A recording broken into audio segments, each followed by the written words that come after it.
My people are not fools on the heat. You must let my people go, so we can rule from Cape to Cairo.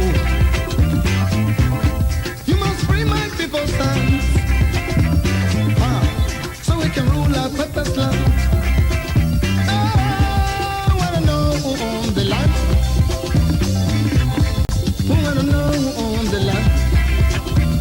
Okay, now listen carefully. Chinese are ruling the Chinese land. Japan is ruled by Japanese. England is governed by Englishmen. All right, ladies and gentlemen, good evening. We continue to sing the song. We want to know. We want to know who owns the land. And that is a song that is dedicated to Ambazonians who fight for a free and independent country called the Republic of Ambazonia. Good evening and welcome to this special broadcast after the fiasco that took place in Ambazonia, where we call ground zero, with La République du Cameroon trying as much as they could to stage a 20th May celebration, something that used to be a thing of pomp and pageantry for the past 60 years, or since 1972. Yesterday, 20th May, 2023, Ambazonians send a strong and powerful message to the regime and the leaders in Yaoundé that never again shall Ambazonians go out or return to their own vomit or celebrate the day they were made slaves, conquered, or annexed, and joined as a province in La République du Cameroon. Once more, good evening and thank you for joining the show tonight. I'd like you to go ahead, please, and hit your share button. My apologies for the late start, but we are going to delve into this as soon as we can. In the meantime, this is what I bring to you tonight. We're going to be talking about what is happening in Mbengui. In Mbengui, we have learned that in Mbengui, before 20th May, the colonial DO, we call it divisional officer, and the colonial mayor, they sealed down shops of residents, trying to force them to show up and march for the 20th May before their shops will be unsealed. Now, with what is going on there with the disappearance of the CPDM chief for that county, the DO and the mayor are running helter-skelter after the traders to come and negotiate and get back the keys to your shops. We're going to talk about that later in the show. But also we're going to be talking about this 20th May and the message that Ambazonians send out to French Cameroon authorities. Then we will delve into the subject of the referendum. Of course, the question is no longer whether Ambazonians accept and welcome a referendum option as a settlement to this conflict. It is what kind of referendum and how do they get there. Please, that's what we're talking about tonight. Don't touch your remote. I'll be right back.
Ladies and gentlemen, thanks for remaining in there, and please continue to hit your share button. Let us quickly populate this platform. Let's get at least 1,000 people, 1,000 people watching today. I know you can do that. So go ahead, hit the share button, send the link out to every group that you belong to, be it on WhatsApp, Facebook, every social media platform that you can think of. Please hit the share button. Now take you to Mbengwe, where prior to 20th May last Saturday, the colonial officials in the city of Mbengwe or town of Mbengwe went about sealing down shops in the Mbengwe main market. We brought you those images here last week. You saw how all the shops in Mbengwe market had seals on them with the labels indicating being sealed by the divisional officer and the mayor for that locality. Now we understand that today the DO summoned the traders to his office, and the mayor actually did the bidding, brought the traders to his office, and instead of bringing in the senior colonial divisional officer to address the traders, what happened was they sent in the sub-divisional colonial officer to address the traders, and he essentially said, I'm sorry, like Pontius Pilate, he washed his hands and said he cannot address their problems, their grievances, that only his boss can address them. But where was the boss? The boss was nowhere to be found. Now let me read to you a message forwarded to us from somebody who was covering this. The person writes, some business persons drawn from my 18 and my 19 have this Monday morning answered present at the DO's office following a call by the mayor of the municipality for all whose shops were sealed last Friday to go see the administrative officer of the subdivision. As early as 8:30 a.m. today, Monday, the business persons made up of those whose shops were sealed, and even some whose shops weren't sealed, gathered in the grandstand, from where they moved to the DO's office. They were received by the assistant divisional officer from Mbengwe, one Ekum Fidelis, in front of the office. In addressing his visitors, the traders, he first began by appreciating them. You can imagine his humility, isn't it? He first began by appreciating them for keeping calm, and having maturely, contrary to the past, when people in their situation used to be violent and radical. That was the mayor speaking there. For close to 30 minutes, he had a friendly exchange with the traders, making it clear that the administration is for the people, not against them. And once the people aren't happy, the administrators too won't be happy. Can you think about that? If the people are not happy, the administrators won't be happy. And yet, who are just sealing down the shops of the people? The same administrators. And why? Because the people, the traders, won't show up to participate in their 20th May celebrations. On the issue at hand, the sealing of shops, he didn't talk much on it, for the solution to it is not within his capacity to provide. But he rather encouraged his guests of honor, the traders of course, to propose a way forward for the ending of the Monday ghost town. Did you hear that? Instead of saying, hey, take the keys, go and unseal your shops, he asked the traders to propose for a solution to the Monday ghost towns that have been going on, ladies and gentlemen, for close to 7 years. That is, since the beginning of this crusade for independence. Many shared the same opinion that ghost towns and lockdowns are not a thing of Mbengwe alone, and that is not them, the business persons that are enforcing it. They said they are just dancing. They are just dancing to the tune being played in cited instances of their colleagues that have been killed, kidnapped for ransoms in the course of the crisis, and almost each of them has been victim in the hands of those the government calls separatists. Now, these were the traders explaining why they cannot defy ghost towns to the administrators. As a way forward, they opine that the authorities that be should just allow passing time.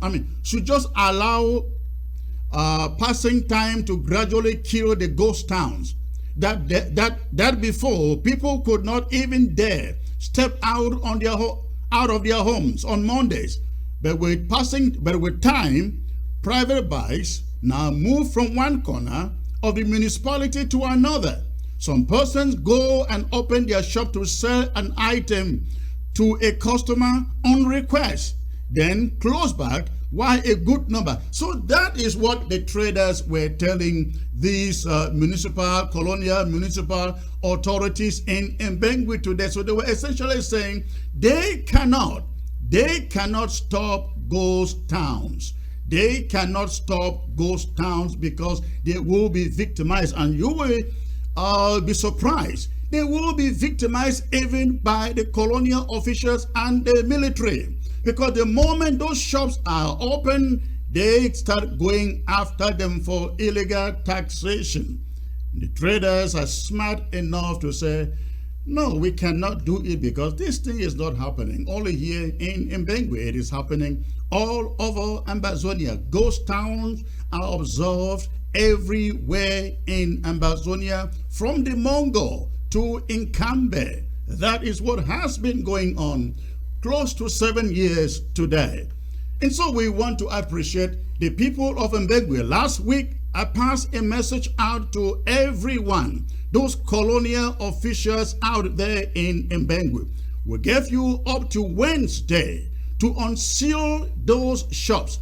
You don't add suffering to people who are already suffering for 7 years, and you don't feel their pinch because your salary still come, and you still hang out there, collect bribes from the same people who are making nothing and have made nothing for close to 7 years. We gave you 3 days up to Wednesday to unseal the shops and get those people back to their businesses. Now we are hearing of certain things in the, is it in Jikwa or in Gi? I hope that the colonial officials are seeing it, and we are passing a message to them. If those shops are not open by Wednesday, you will be visited. And when I say that, I mean it. You will be visited if those shops are not open by Wednesday. Stay tuned, don't touch your remote. I'll be right back.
right, ladies and gentlemen, as you all know, the question today is no longer if Ambazonians support or want a referendum conducted to end this 7 years conflict in the territory.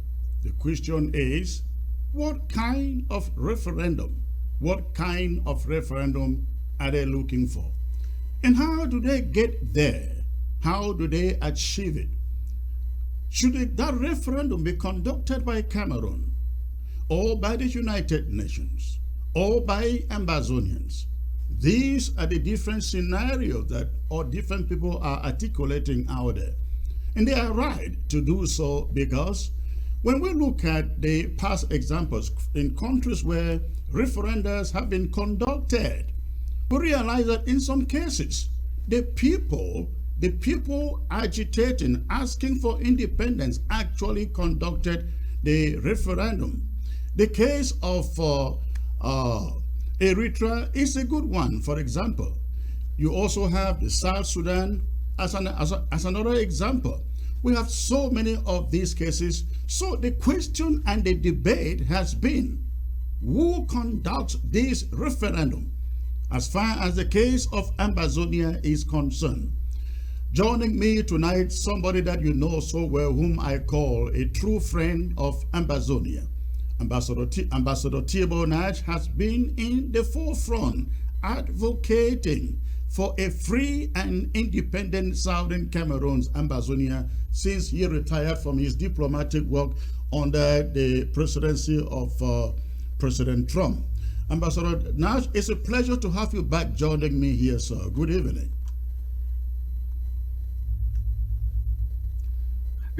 Is the sound okay? The sound is great. It just seems that you are a little bit frozen intermittently. Okay, very good. All right, so I would like to just make one addendum. I have not been advocating for a referendum. My advocation has always been for the rights and dignity of Southern Cameroonians and Ambazonians. The mechanism there is absolutely up to the community. I don't believe it should be any foreigners, who would be advocating for that. But if the feeling is for a referendum, then as you said, there are many, many examples in history. Right. There are quite many, and let me take you to a number here that you probably are very much aware of, and I am here referring to the examples in the Eritrea, the examples in the Sudan. Let me look at East Timor, for example. Let me read this. The East Timor referendum was a historic event that took place in 1999, in which the people of East Timor were given the opportunity to vote on their future political status. East Timor, a former Portuguese colony, was occupied by Indonesia in 1975 and was ruled by Indonesia as a province until 1999. The referendum was proposed by the United Nations. Now, I like the emphasis here on the referendum was proposed by the United Nations, and its purpose was to determine whether the people of East Timor wanted to remain a part of Indonesia or as an autonomous province or become an independent nation. That is with the case of East Timor. Let's look at South Sudan. It said the South Sudan referendum was a historic event that took place in 2011. South Sudan was semi-autonomous region of Sudan until 2011, when it became the world's newest independent country. Now he adds, the referendum was the result of a 2005 peace agreement that ended decades of civil war between the Sudanese government and the Sudan People's Liberation Army, which represented the people of South Sudan. Ambassador, the question that I want to ask from this is this. East Timor, the United Nations proposed a referendum. For the case of South Sudan, a referendum came as a result of a peace agreement reached in 2005. Where do you place Ambazonia between these two? Yeah, that's a great question. And let's talk about just the principles behind these types of events. Because, first of all, there is a principle under international law that all people have the right of self-determination. And that's contained in the International Covenant on Economic, Social, and Cultural Rights of the United Nations. And then, of course, I think we all know about the United Nations Universal Declaration of Human Rights. I believe all United Nations members ascribe to that. So then, when you have a group of people who would like to have their self-determination, and they're part of another territory, referendums would usually come after a successful political or military struggle, and pressure from the separatists, as we call them, or nationalist organizations will then force either the international community to advocate for a referendum, or actually, as you mentioned, Chris, a negotiation with the country that is actually controlling the territory. The cases you mentioned, they both, I think, have relevance to the case of Ambazonia. The one that I would also point you to is the case of Bougainville, which is a territory of Papua New Guinea.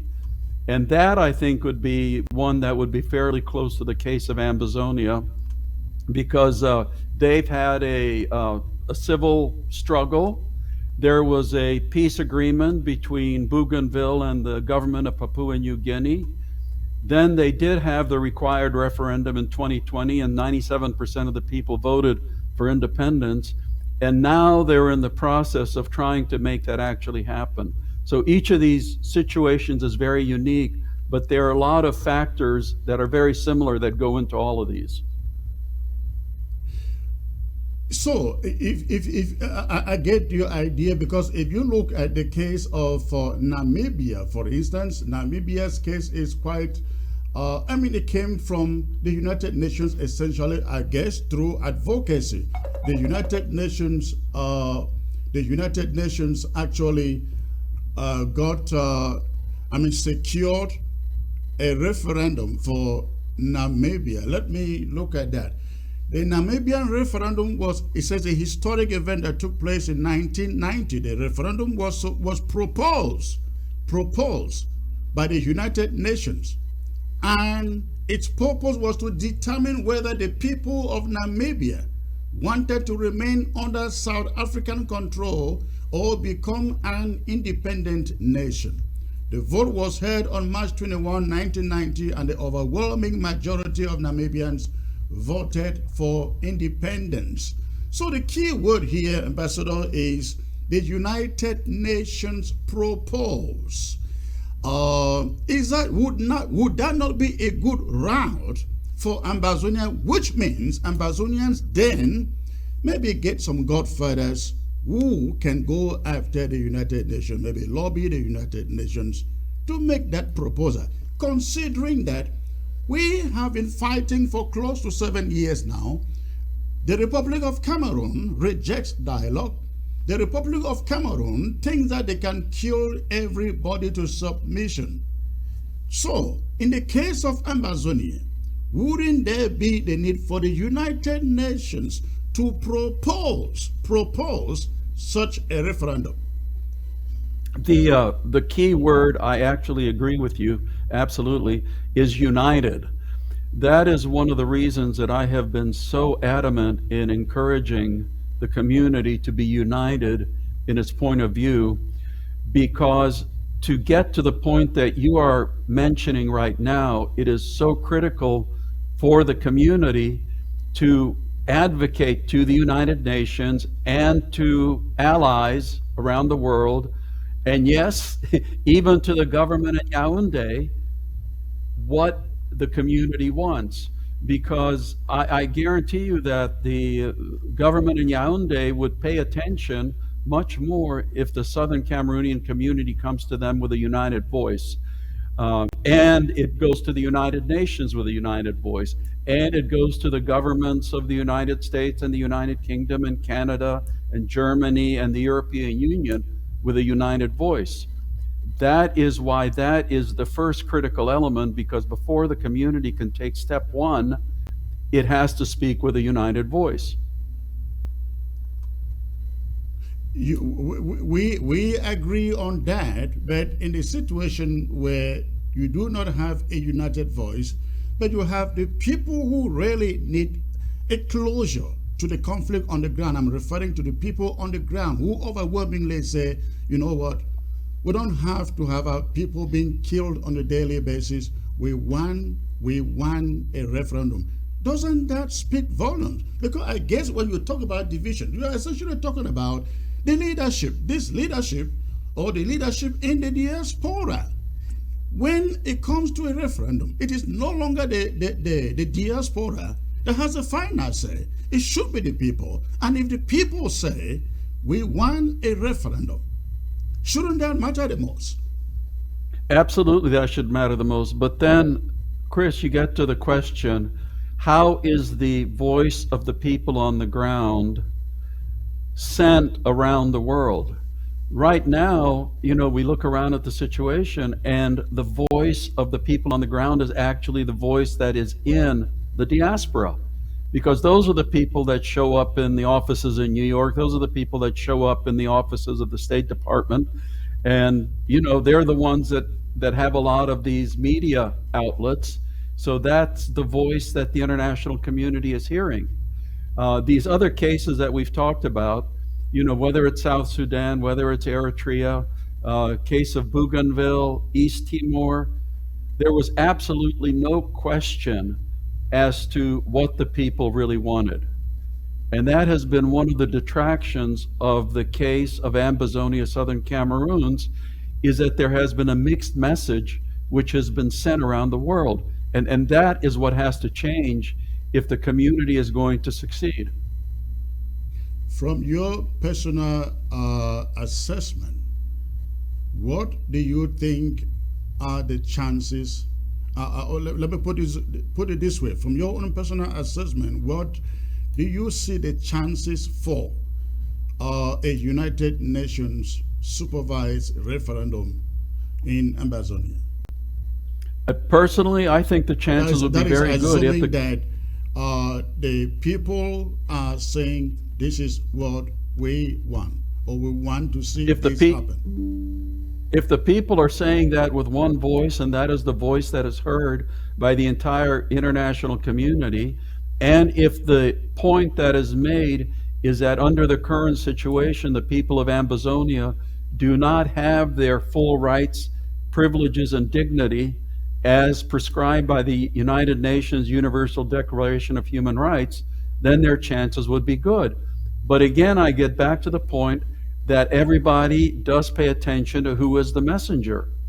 So, the voice has to be one voice asking for this. And that is when the voyage begins. What about this other perspective, the idea that Cameroon will not negotiate? They just think that they will kill their way to victory. And I think you've been one of those out there who have said there is no military solution to this conflict. Mm-hmm.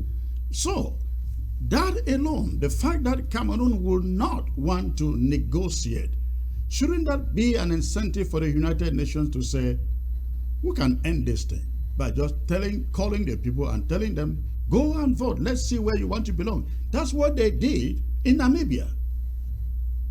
Yeah, but remember also that Namibia, East Timor, South Sudan, they went through a very long and extremely nasty civil war before it got to that point. The key selling point to the United Nations, to allied capitals, is the fact that the people of southern Cameroon right now are not receiving their human rights and their human dignity under their current situation. Because if it's just a matter, for example, if it's just a matter that they're not happy with the current, arrangements, but if they had the full privileges and the equality that everybody else in Cameroon had, then it would not be a very sympathetic reception. But we all know how terrible the situation is in southern Cameroon. So that is the point that needs to be sold by the community to the international audience, because that is the pole that you put your hat on. Now, talking about that, many people have taken offense when they hear you say, hey, stop talking about this history. Stop going back. Stop looking at the behind mirrors. Begin to look from your windscreen. If you can explain a little of that, let people understand what you mean, because I think some people have really taken offense for that. What do you mean by that? Yeah. I'm sorry if people take offense, but as I've said over and over again, I deal with reality, not with fantasy. And, we can all imagine, you and I, how we would like the ideal world to be, but we live in this world. Some people will say it's a fallen world, and, we have to deal with that. So we can have any number of conferences, and we can have brilliant academicians, because God knows the community has some brilliant academicians, give lectures on United Nations Resolution 1608 and what happened and what year and how terrible it was. But it's not going to matter one iota in the reality of this world and in moving forward. So whether or not I offend people, I'm just telling you that's the way it is. If you want someone to come in here and paint a beautiful picture and talk about unicorns and rainbows, then I'm not the right person to do that, because I'm going to tell the truth, and I'm going to describe this awful world the way it is and how you can make progress in this current world. I guess the question then is, I not totally understand where you are coming from. I don't think I'm trying to put you here on the spot, because I get your point absolutely 200%. But for the benefit of those who just do not understand how you can stop talking about 1608 and all the articles 1961 and think that you can gain independence. So what should they be talking about precisely? Well, here's my question to all the wonderful, dedicated, sincere people who put everything on Resolution 1608. I asked them, so how will that be implemented? How will that matter to the future of Ambazonia? How will that be translated from the paper into actuality and reality?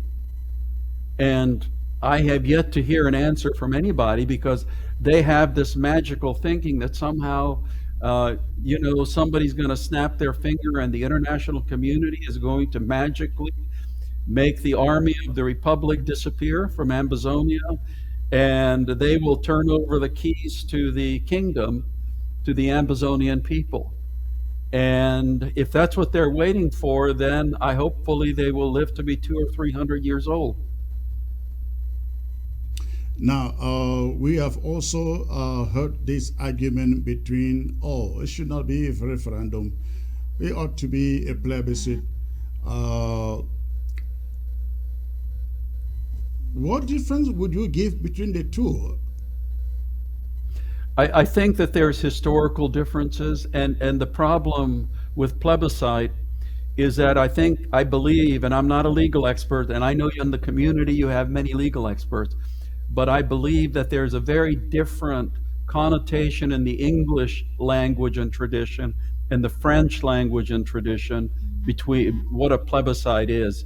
In modern English and in modern political theory, plebiscite is not seen as something positive, it's seen as something negative, whereas a referendum offers more choices and is viewed much more positively. That's why if you search You have the number of referendums that you mentioned, but plebiscites not so much. But again, we're talking about terminologies, and I've said before, if there's a mechanism that will get the people of Ambazonia their rights, privileges, and dignity, I don't care what you call it. Yeah. Yeah, no, I think that is it. I've made a monologue here, in which I stated, hey, if you are making a journey in the car, and the car gets into an accident, and firefighters show up, and they cannot open you the door to go out, but they can open the window, but you stay in there and say, you must open the door. I can only go out by the door. You may die in there even before they open it. That is, even if they can open it. So, totally agree. But, Ambassador, one thing that troubles Ambazonians is who conducts this referendum? That is, assuming there will be one. Who conducts it? Who should be in charge? Is it the people of Ambazonia, like in the case of, I think, South Sudan, because they already had a semi-autonomous government, or should it be the United Nations or the government of La République du Cameroon? See, that is an excellent question, and you mentioned a number of examples.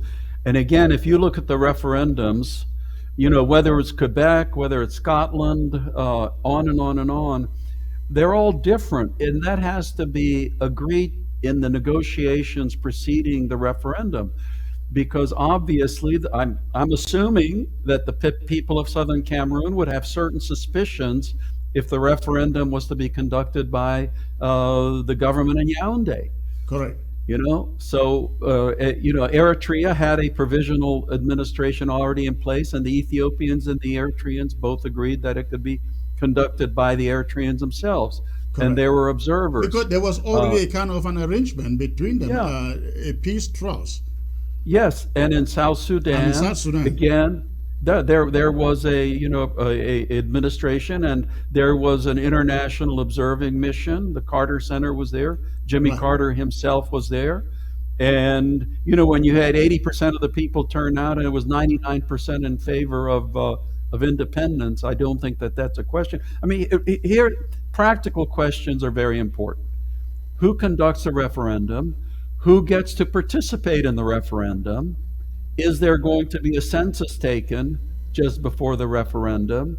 What exactly are the questions that go on the referendum? And the how the questions are worded is extremely, extremely important. Yeah. And then there has to be an understanding ahead of time that everybody will accept, the conclusions of the referendum. And how will the decision of the referendum be implemented? In South Sudan, for example, after the Civil War, there was a period of time that the South Sudan was given a certain amount of autonomy within the Sudanese Federation, and then they had the referendum. Or do you have the referendum and then have a little period of time? So all of these are extremely, extremely important questions that have to be agreed to, and this is where the unity of your community is so important, because people have to agree. If they're going to negotiate with the government in Yaoundé and say the United Nations, they have to have one set of talking points.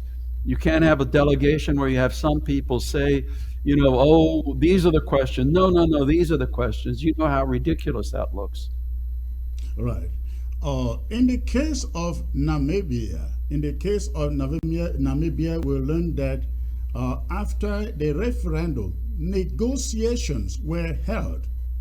That is, after the referendum, negotiations were held between the South African government and the Namibian political parties, which resulted in the implementation of the transitional government and the drafting of a new constitution. So, in the case of Ambazonia, what about the situation? Of course, you don't have any control over this, but these are just conjectures. In the case of Ambazonia, how about a situation where the United Nations come in and say, all right, we think that the people of Ambazonia want to vote, either to stay with French Cameroon or get their own country, their own government. And then, just as a sample, then the condition is after the vote, we will then sit down knowing where the people want to go, like in Namibia, and draw an agreement. Yeah, that's why, Namibia was a unique case. The United Nations was heavily involved, and there was an institution in Lusaka, Zambia, that was actually training the Namibian government in advance. So when independence came, you could transfer the whole government from Lusaka to Namibia. In the case of Ambazonia, it would depend on how the pre-negotiations went, what the terms of the negotiations would be, and how the implementation would go. That's why it would be very, very important, and I keep coming back to this, that the Southern Cameroonian community absolutely agrees ahead of time what they would like to see from the pre-referendum negotiations, because the more terms that are agreed ahead of time, the less problems there will be after the referendum. With your experience serving as a diplomat, you've been to lots of places, witnessed quite a handful of international peace agreements. We have a situation where they call it the state actors, in this case referring to La République du Cameroun, just doesn't want to negotiate. What does it take international actors? Because we're talking here of the Swiss process, which they walked away from. They have now said they did not consult with anybody to speak on their behalf in Canada, which means at the moment there is no prospect of negotiation, mediation, peace on the table. They just believe they're going to kill till everybody surrender.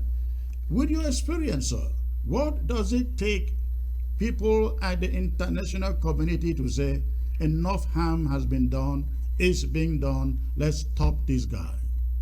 What it takes, Chris, is to have the community show up with one voice and one document, and in London and Paris and Geneva and Berlin and Brussels and Washington and Ottawa and at the United Nations, present a document and say, this is why we want a referendum, this is how we want to do it, and these are the terms, and these are the conclusions, and if the vote goes a certain way, this is the implementation plan. So put pressure on the government in Yaoundé to sit down with us so that we can negotiate this outcome. And of course, meanwhile, as you said, ground zero, what you talked about just before we started our discussion. Boycott. Yeah. There's pressure going on from the ground. So at some point, the government in Yaoundé says these people are so much of a pain. We need to sit down with them and have an honest conversation. But it has to be a conversation where the people that they are speaking to also speak with one voice. Because Yaoundé, when they speak, they are united. Even we know behind the scenes that they're not, because we know that even within Biya's government, there's different voices and different thoughts. But when they come to a meeting, they speak with one voice. The Southern Cameroonian community has to also speak with one voice, or the cause is lost before it even begins. But the average activists here in the Southern Cameroons will tell you they have knocked almost every door, including those of the United Nations, the United States, the State Department, the House of Lords, House of Commons, the UK government, the Commonwealth. Apparently, it appears as if nobody pays attention. Now, you see the war in Ukraine going on, for example. Everybody's attention, the same people, their attention is there. Few days ago, it was Sudan, and every attention was paid there. But this war has been going on in Ambazonia, going to 7 years. We have knocked doors. It doesn't appear like nobody wants to listen. I should give credit to the Congress for the different resolutions they have produced, but they didn't go far enough to get Cameroon to realize that it's a humanitarian catastrophe and the world is seeing. Yeah, the reason it's not that no one wants to listen. The problem is people don't know who to listen to. When you're dealing with Ukraine, you're dealing with President Zelensky. If you're dealing with Sudan, you're dealing with General Burhan and General Hamedi. With Cameroon, as I think I have told you many times before, when I was assistant secretary, I had different delegations show up, each of them saying that they were the ones who represented Southern Cameroon. If you look on the internet and you look up Ambazonia, how many websites do you end up with? That's why I keep getting back to the simple point of unity, unity, unity, because you will find people listening if the community speaks with one voice. Believe me, people in Yaoundé would pay attention if the community spoke with one voice. But as long as they can get away with the divide and rule concept, that's what they're going to do. What if the overwhelming majority? Because I don't think we expect everybody to be speaking in one voice. It has never happened in any struggle. But what where the overwhelming majority are speaking with one voice? Take the referendum, for example. I bet you go on the ground and in the diaspora, people who have walked away and from this struggle, they came back a few weeks ago and said, this referendum idea is what will save us. Let's pursue it. So what about a situation where the overwhelming majority see the need for one message in a referendum? Doesn't that matter to the international community then? It will absolutely matter to the international community depending on how you present that overwhelming majority. Because if you still have, voices who say that they represent Ambazonia, coming up with a different narrative or a different mechanism, then you're going to get back to the same situation you had before with the people in the State Department saying, oh my gosh, which delegation is coming now? Or the people in the Congress who are very much united, like, I am, about an outcome that provides for the human rights and dignity of the Southern Cameroonian people, are going to say, oh my gosh, how many delegations are we going to listen to? So, I get back to my broken record, unity, unity, unity. The more people who can sign on to the same mechanism, the better. You have been dealing with quite a number of Ambazonian groups ever since you were under Secretary of State for Africa. And in your opinion, what is the problem between the groups? I know I am an insider, of course, you know that, but from an outsider perspective, what do you see to be the problem? Well, I get back to the point. The problem is that you have different groups showing up to the same offices, making different points. Whereas if you had maybe an umbrella organization for the referendum, and that would be the one that would speak for the majority, like I said, with one set of talking points on one document regarding the mechanism for a proposed referendum, then I think you could get a lot more people, to listen. And I have also said before, practically speaking, and you know this in Washington, how the United States and Washington works, the community would need a lobbyist. That's how other causes are going forward. I had the privilege this past weekend of attending the National Day commemoration for Somaliland. Mm-hmm. And there's such a contrast because it is one community, one point of unity. They have a representative in Washington that promotes their cause, and there's a lot of sympathy in Washington for Somaliland, and people do listen to them. The problem, though, with Somaliland is we quoted the example of Eritrea and South Sudan. They had reached a peace agreement. The Eritreans had reached a peace agreement with Ethiopia, and the Sudanese one with South Sudan. In the case of Somaliland, they have essentially a country of their own. Why can't then the powers that be say Somaliland, let's try a referendum so that we can formally get them cut off from Somalia? Why in their case this is not happening? I Because believe that if you're talking about unity, speaking with one voice, Somaliland is a great example. yeah, Somaliland is a great example, and I believe, I'm not sure, but I believe that they've had a referendum. Their big problem, of course, is Somalia itself and the African Union. But again, I'm a true optimist with them because they are making forward steps all the time. They have what amounts to diplomatic relations with Taiwan. They have a number of other countries represented in Hargeisa. They don't call them embassies yet, but I have no doubt that they will get to the point where they will have their full international recognition because they're proving every day how an effective country, operates. But the key again is that there's a lot of sympathy in Washington for Somaliland because of the unity, because of the way they present themselves. So, the narrative really matters. Well, we hope that we will get there, and we are doing our best to make sure that we can get there, and we hope that the referendum route will get us speaking with one voice, one message, one people. Ambassador, so grateful for your continuous encouragement to us. Please remain strong, and we look forward to hearing from you again.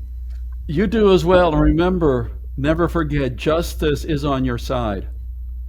Thank you. Thank you. That is well understood. God bless you. Thank you, sir. All right, ladies and gentlemen, that was Ambassador Tibor Nagy on the referendum in Ambazonia. When I come back, I will be bringing you my talking points for the day. Please stay tuned. Do not touch your remote. Instead, go ahead.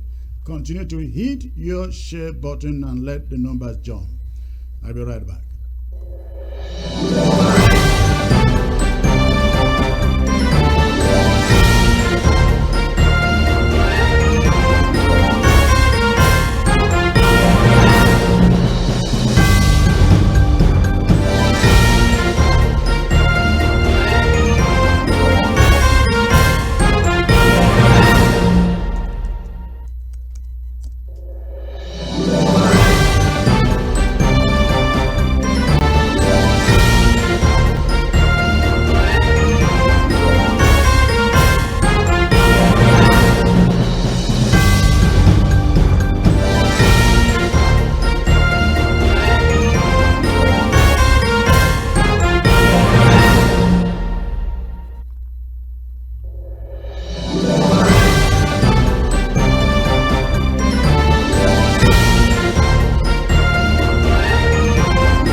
All right, ladies and gentlemen, thanks for staying put. At this moment, I bring you my talking points for the day. And of course, my talking points are centered on the last Saturday's 20th May festivities, so-called. in our country. In this talking point, I say the verdict is out. The verdict is out. Last Saturday, the Amazonian people on Ground Zero sent an unambiguous message to the colonizers in Yaoundé. The message was about their unflinching resolve and support for the war of independence they have been locked in for the past 7 years. Ground Zero called the bluff of La République du Cameroon and chose to stay home from their organized annual ritual in 20th May festivities. La République du Cameroon had methodically set out to use this ceremony to proclaim victory over Amazonia and to announce the end of the resistance, the end of the war, and the beginning of peace and greater unity. La République du Cameroon wanted to tell the world that finally, peace and security are back. Look at the people. See them celebrating 20th May. And so, life returns to normalcy. That was meant to be the message. But thanks to the boycott, the plan was punctured. And I guess the war leaders in Cameroon should be now back to the drawing board, wondering what next to do. Yes, they will certainly return to the drawing board.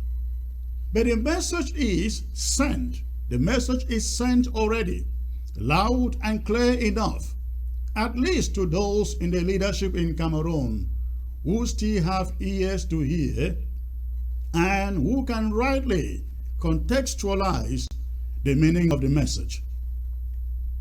The message sent by this boycott, the 20th May boycott, is that 20th May, that 20th May referendum of 1972 remains a fraud against the sovereign people of the former West Cameroon, Amazonia. It was never supposed to happen. The message is that the Southern Cameroons and La République du Cameroon remain two separate nations, whether they want it, like it or not. The message is that Cameroon cannot continue to impose her will on the free people of Amazonia, that no level of intimidation, arrest, torture, imprisonment, and killings will puncture this idea of a free and independent Southern Cameroon, Amazonia. Perhaps even more importantly, the message is that it isn't the diaspora that is pushing for separation. It is the millions on the ground, those same masses that boycotted 20th May, that they are the ones propelling separation, not the diaspora.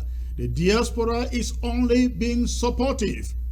That was the message that our people sent on 20th May.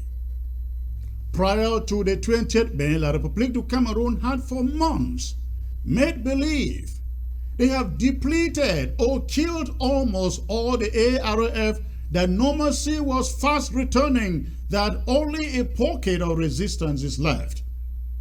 As 20th May was approaching, the generals were under special instructions to cleanse the territory of all remnants of the ARF. They had conceived this 20th May to be the occasion in which they officially proclaim victory over Amazonia. The world will see, they thought, Amazonians pouring the streets to celebrate 20th May as in yesteryears. May the good Lord bless you all for denying La République du Cameroon that victory and the message. But it doesn't appear like La République du Cameroon, ladies and gentlemen, was all optimistic in our planning. They seem to they seem to have perceived some disgrace early enough. For the first time in some communities, their army forced school children and civilians arrested on the street and got them uniforms to go out to participate in the 20th May parade 3 days before the event proper. You have seen some of the images. In Tombe, for example, the 20th May parade took place 3 days before the actual date to avoid, I guess, the wrath of the Amber Boys. In Mamfe and Mbengwe, pockets of the military were hastily assembled to stage the march past one day before 20th May. If anything, Kumba didn't look like 20th May event was in town. It was grounded in its entirety. Of course, Bamenda and Boya too were grounded, even though prisoners from the DDRO centers were ferried to the Commercial Avenue ceremonial ground and Bongo Square to join the military in the parade that lacked the grace of the most needful, the civilian population. They stayed home. They locked themselves home, preferred not to go back to their vomit. Even in Francophone-infested Victoria, the only presence was that of the colonial military and a few colonial officials. The people were absent. In counties like Libialem, Boyo, and Bui, nothing, zero celebrations took place there. The warriors, the dragons, and the Bui Amber Boys took over. If any message Cameroon should be reading from your refusal to go back to sucking your own vomit, it is that the feeling of annexation, colonization, subjugation, and marginalization isn't a thing of the diaspora. You declared it explicitly that the pains of annexation, colonization, and the feeling of second-class citizenship have been yours and yours mostly. Not those living out of the country or out of Amazonia, but those on ground zero. Will Cameroon now learn from the experts who have said repeatedly that there is no military solution to this conflict? Will they learn? Let me declare it once more to all of you warmongers in Yaoundé that Amber Boys, as you call them, are not going anywhere soon. They are not laying down their arms, and those of us who are bitter enough and feeling the pinch of your impunity and injustices are not going away, are not going anywhere either, until we have all worked and paid for the war to the expected end. We aren't near the last man standing yet. No, not yet. We're not even close. On 20th May, the AROF brought down 4 Cameroon soldiers in Tombe. The Bui warriors brought down 9 or more in Kumbo. In Boya, the colonial governor survived a blast that left many scampering for safety. In Menji, in Libialem, we are told of an ambush that left La République du Cameroon soldiers right there in Menji, with many of them injured. In Boyo, La République du Cameroon recorded casualties too. We had presence also inside Douala that took La République du Cameroon by surprise. The brave and courageous Amber Boys deserve our praise and our support. They made us proud. They did their job. Let me renew the promise here. We here at this interim government will continue to support every AROF on the ground that proves its commitment to the war.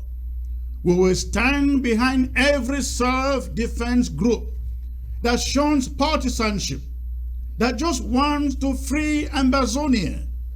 And all of us must support them too, not by word of mouth, but by our financial commitment. Having said that, let it be very clear also that fighters that are in the habit of harassing civilians, kidnapping for ransom, and imposing illegal levies on civilians have no role, no place or part in this struggle. And I promise you that if we can't get you, we will make sure you are giving up. Don't mess up the work of good and dedicated fighters who are sacrificing their time and their lives in the bushes to free Amazonia. If there is anything we should learn after 7 years of fighting, it is that negotiations will not give us a free Amazonia, no matter how eager we may be for one. Referendum either won't give us a free Amazonia. Conferences will not give us Amazonia. The only thing that for sure will give us a free and independent Amazonia is firepower. We have held a lot of people to Cameroon bound for 7 years in spite of their professional training, their money, and their ammunition, thanks to our ability to sustain firepower. Firepower. We are well able to hold on to this thing to the chagrin of Cameroon for as long as they remain intransigent. Let's blow up the fire and smoke everything in Cameroon Army uniform out of our territory one by one, county by county, by firepower. I urge every one of you to leave your comfort zone and let's all stand behind the ARF and give them the fire they need. Please, I urge you, log on to amberdeals.com, amberdeals.com, and subscribe for just $10 a month. And we died, I promise you, we will hold on the fire, and Cameroon will never have the opportunity to shout victory. No, will never happen. All right, ladies and gentlemen, that was my monologue. I am being joined at this moment by Comrade Dennis Atem. Dennis, please, if you can spin your camera to be landscape or horizontal, that would be great, sir. Also being joined by the one and only Mola Wonja. Mola Wonja. It's been a long time, sir. Good to see you. A lot of lighting there and your face is blurred, Mola Wonja. Yeah, Dennis is looking good. Bend down your camera a little bit. Yeah, Dennis. And push it backwards so that it's not just cutting you from your head. All right. Mola Wonja, can you hear me? Mola, it appears that you are frozen.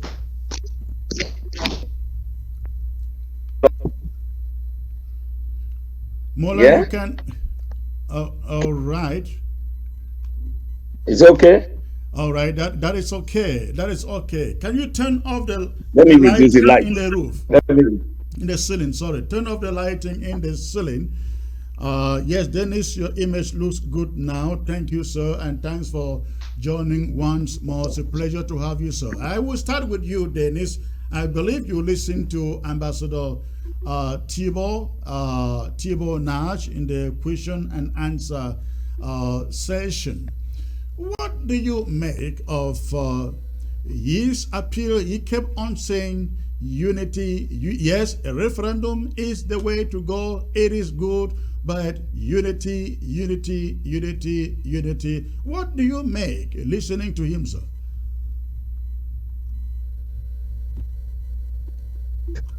Greetings, and I'm happy to be here with you. I think it is very clear that we have been sending a lot of mixed messages to the international community. It may take some time for that perception to be reduced or to diminish or to cease to exist, but we need to make an effort to come around and identify one single point that we can all agree upon. If you have listened to all the arguments about a referendum, I've not heard one single argument against a referendum. All they are talking about is they're either leaving the principle and talking about the modalities, which I have repeatedly said that they have to be negotiated with La République du Cameroon, or they are saying, oh, we have to use firepower to bring La République du Cameroon to the table. Of course, we have never said that. We're asking our freedom fighters to surrender or to put down their weapons. No, we have to increase firepower on the ground and at the same time use our international partners to put pressure on La République du Cameroon to accept the principle of an internationally organized referendum for our people. The key point to note is simply that what we want is a referendum that can guarantee the neutrality of Cameroon, that can guarantee that Cameroon will be unable to influence the outcome. That is all.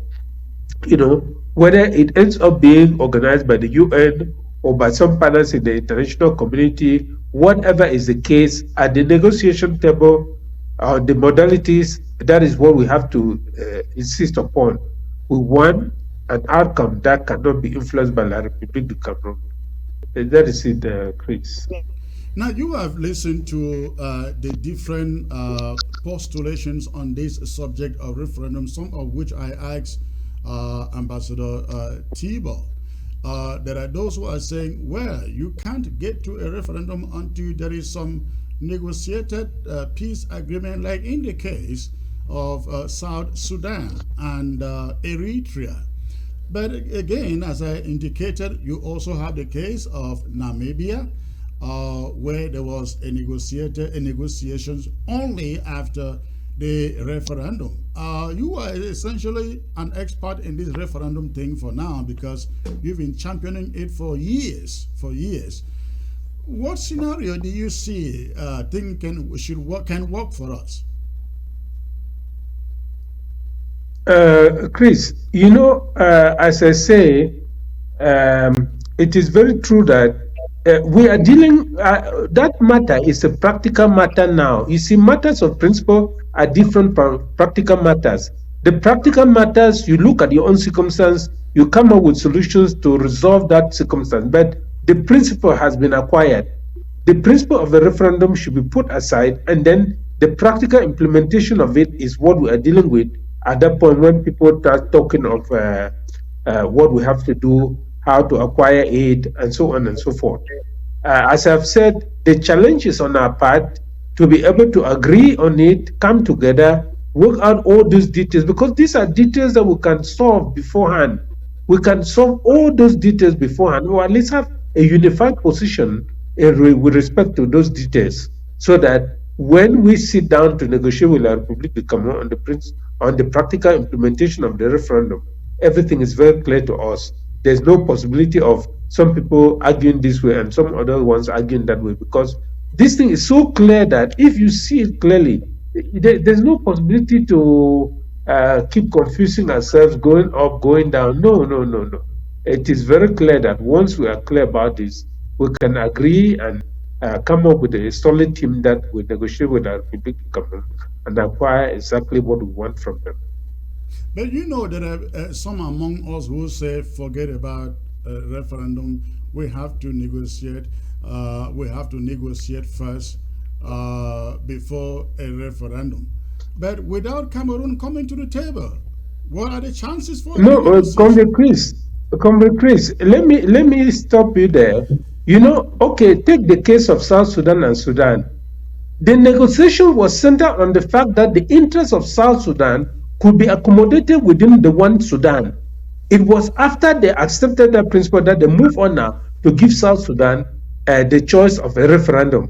Now with us, we have begun by saying that our interests cannot be accommodated within Cameroon. No, it cannot. So we don't have anything to go and sit down with Cameroon to negotiate over. If there is any negotiation today, it should only be on the modalities of a referendum. There's no other issue that we're going to negotiate with them.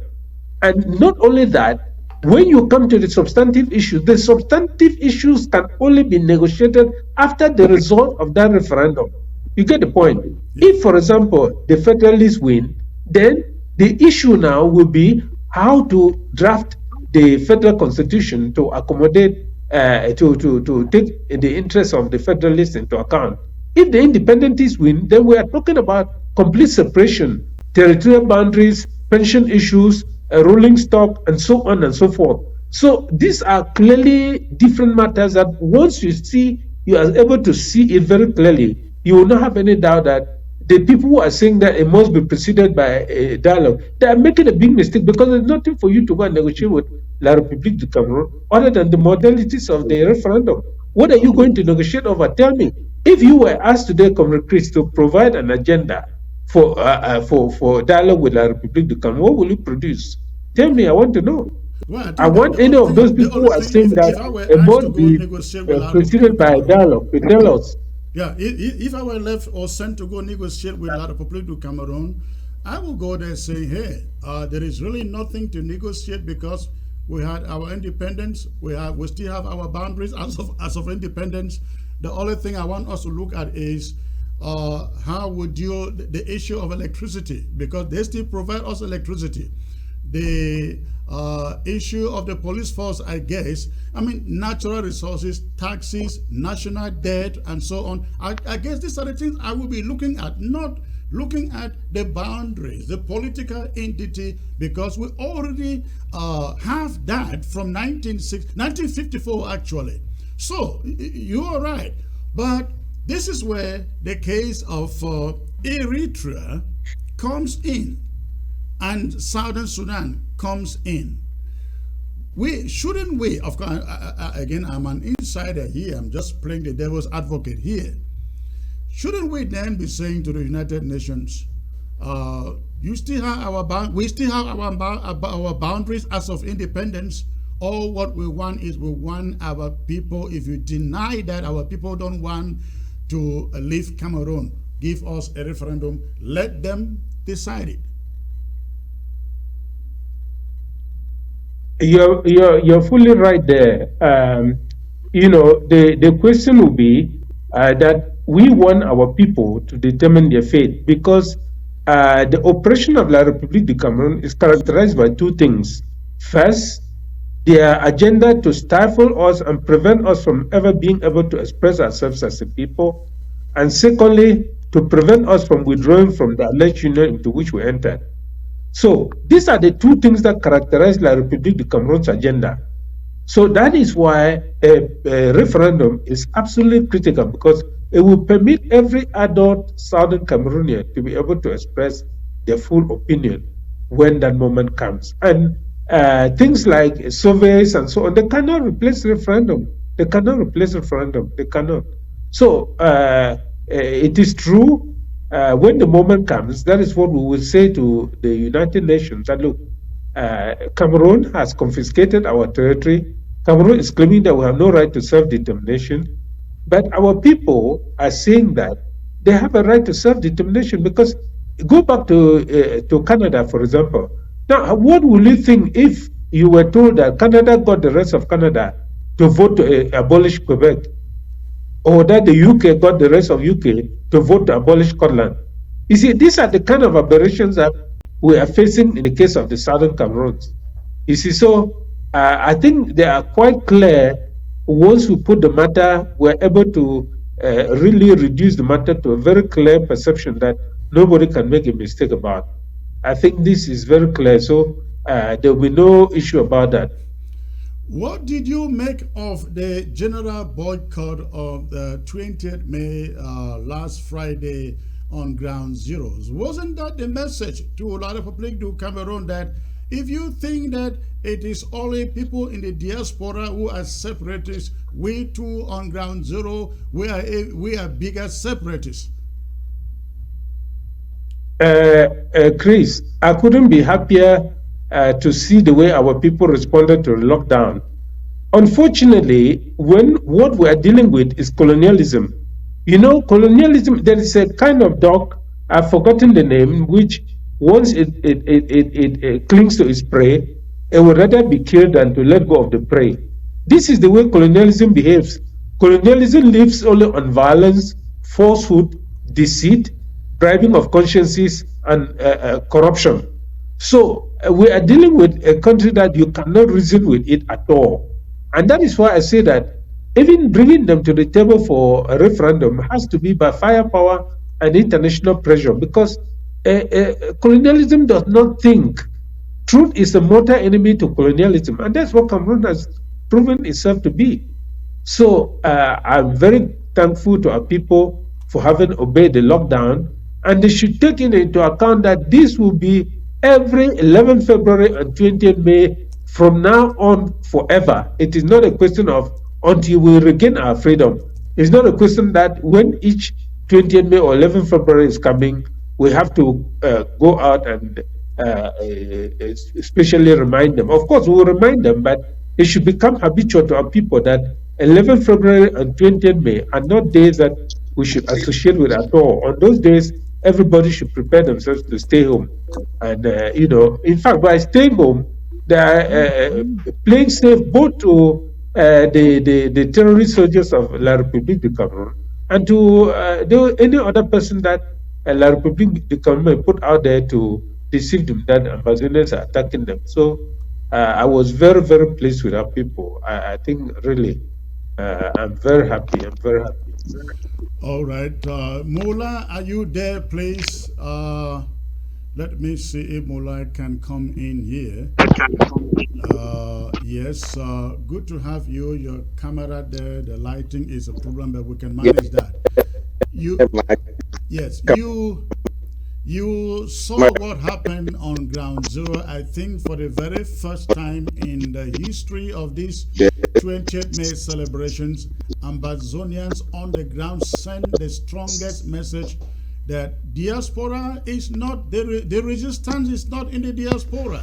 The resistance is on Ground Zero. The resistance is, isn't it? Well, Mola, I think you're having connection issues there. You are frozen, and we can hear you. Before that,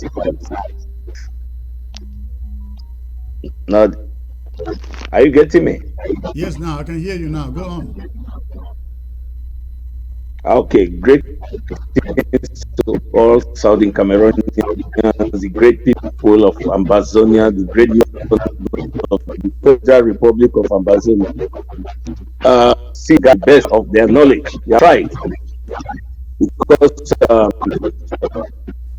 we have been fighting to free our nation. We have shown La Republique that we don't need them anymore.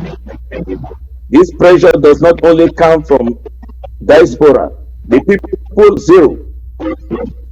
The people on ground zero also want to be free. Even those in Yaoundé, not only those in our area, the Anglophones, the Ambazonians in Yaoundé also want to be free. Let me tell you the truth. What has happened during 11 February and 20 May is an eye-opening for all Southern Cameroonians and Ambazonia. We should be together, fight together to see that we free the nation. Yes, that's what I can tell them for now. All right. Mola and Dennis, I would like to thank you very much. The connections are not the best today. I will let you go and open the lines for people on Ground Zero to call back in and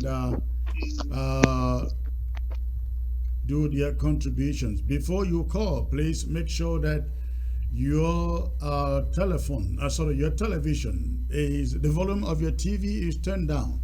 Before you call, make sure that the volume of your TV is turned down before you call. So you have the phone number out there. I'd like to hear from all of you on Ground Zero. Unfortunately, last Friday, or was it Saturday when I was here, ABS was down on the but right now, I believe that you can watch ABS from the ground. The phone line is open. Go ahead and call And let's hear what happened in your neck of the wood on the Saturday, 20th May. The phone line is open.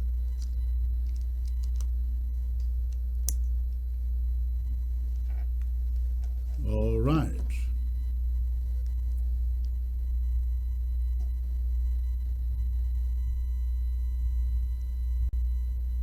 The phone line is open. So go ahead and call with your contribution.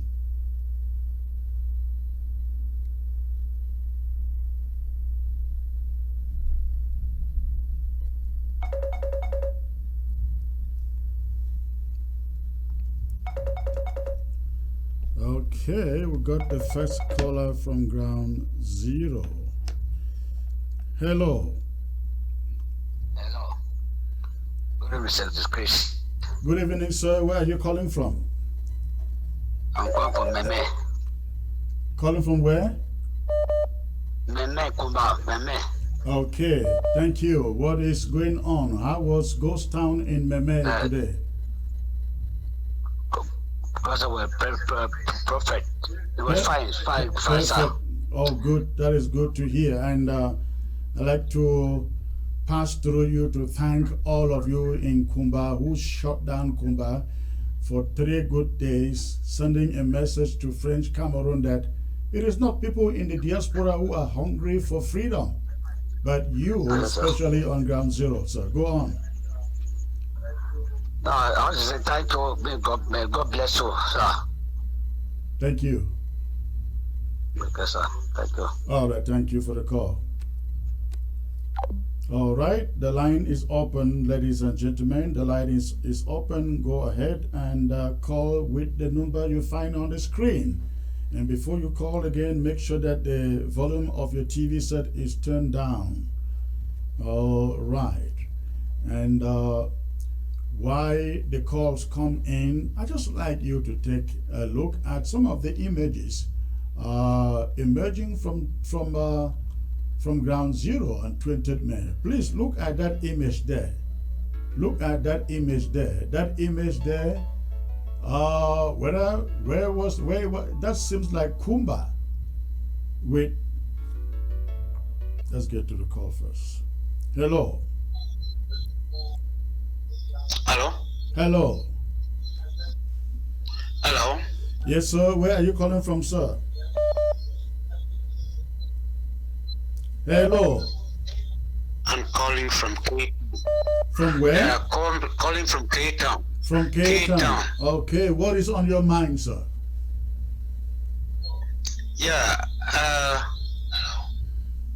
I heard the voice of the ambassador when he said, you people should come together and have one voice, and that is what is disturbing, can disturb us for further moving ahead. What do we do now to come to one voice? I mean, all these groups. What do we do? Are those people arguing that, or talking about, talking against the referendum, singing all over against the referendum? Have they heard the voice of this ambassador this evening?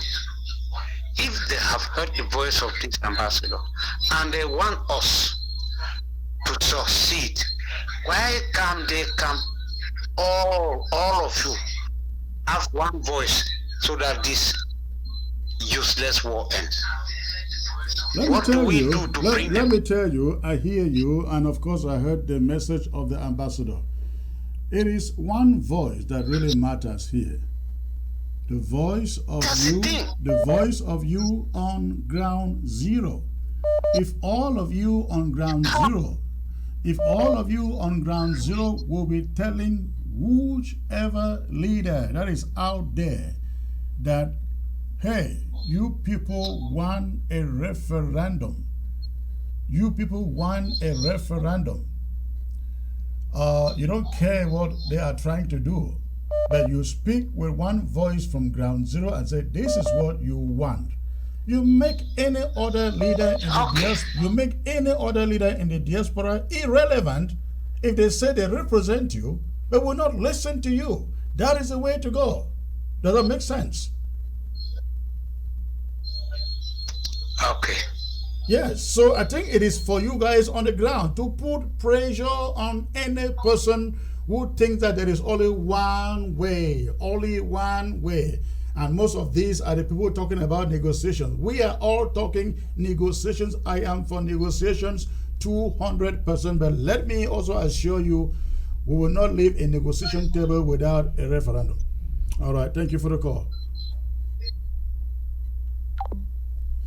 Okay, go ahead and call. I see a lot of people trying to call. Go ahead and call.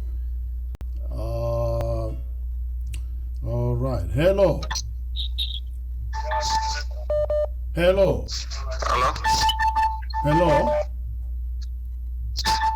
I'm calling from Grand 1. Grand 1. Okay, sir, and what is on your mind? I love Mr. Chris. I know I'm so happy for what you are doing. Keep on, and I give you that courage. May God be with you, protect you. Thank you, sir. So the other people are talking, they are...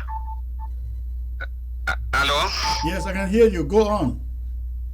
Most of the people, like the ABC are talking, they are blacklegs. Because the people, they don't want that the war to end. The ones who are refusing the referendum is the people, they don't want that the war to end.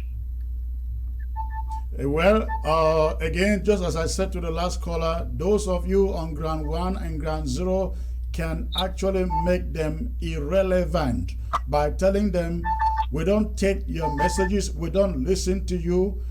Amazonians on the ground, they want a situation where the war is brought to an end as quickly as possible, and only the referendum will do so. Because if the United Nations will actually call for a referendum, the first thing they do is they call for a ceasefire in which French Cameroon troops withdraw. Our troops, our fighters lay down their arms.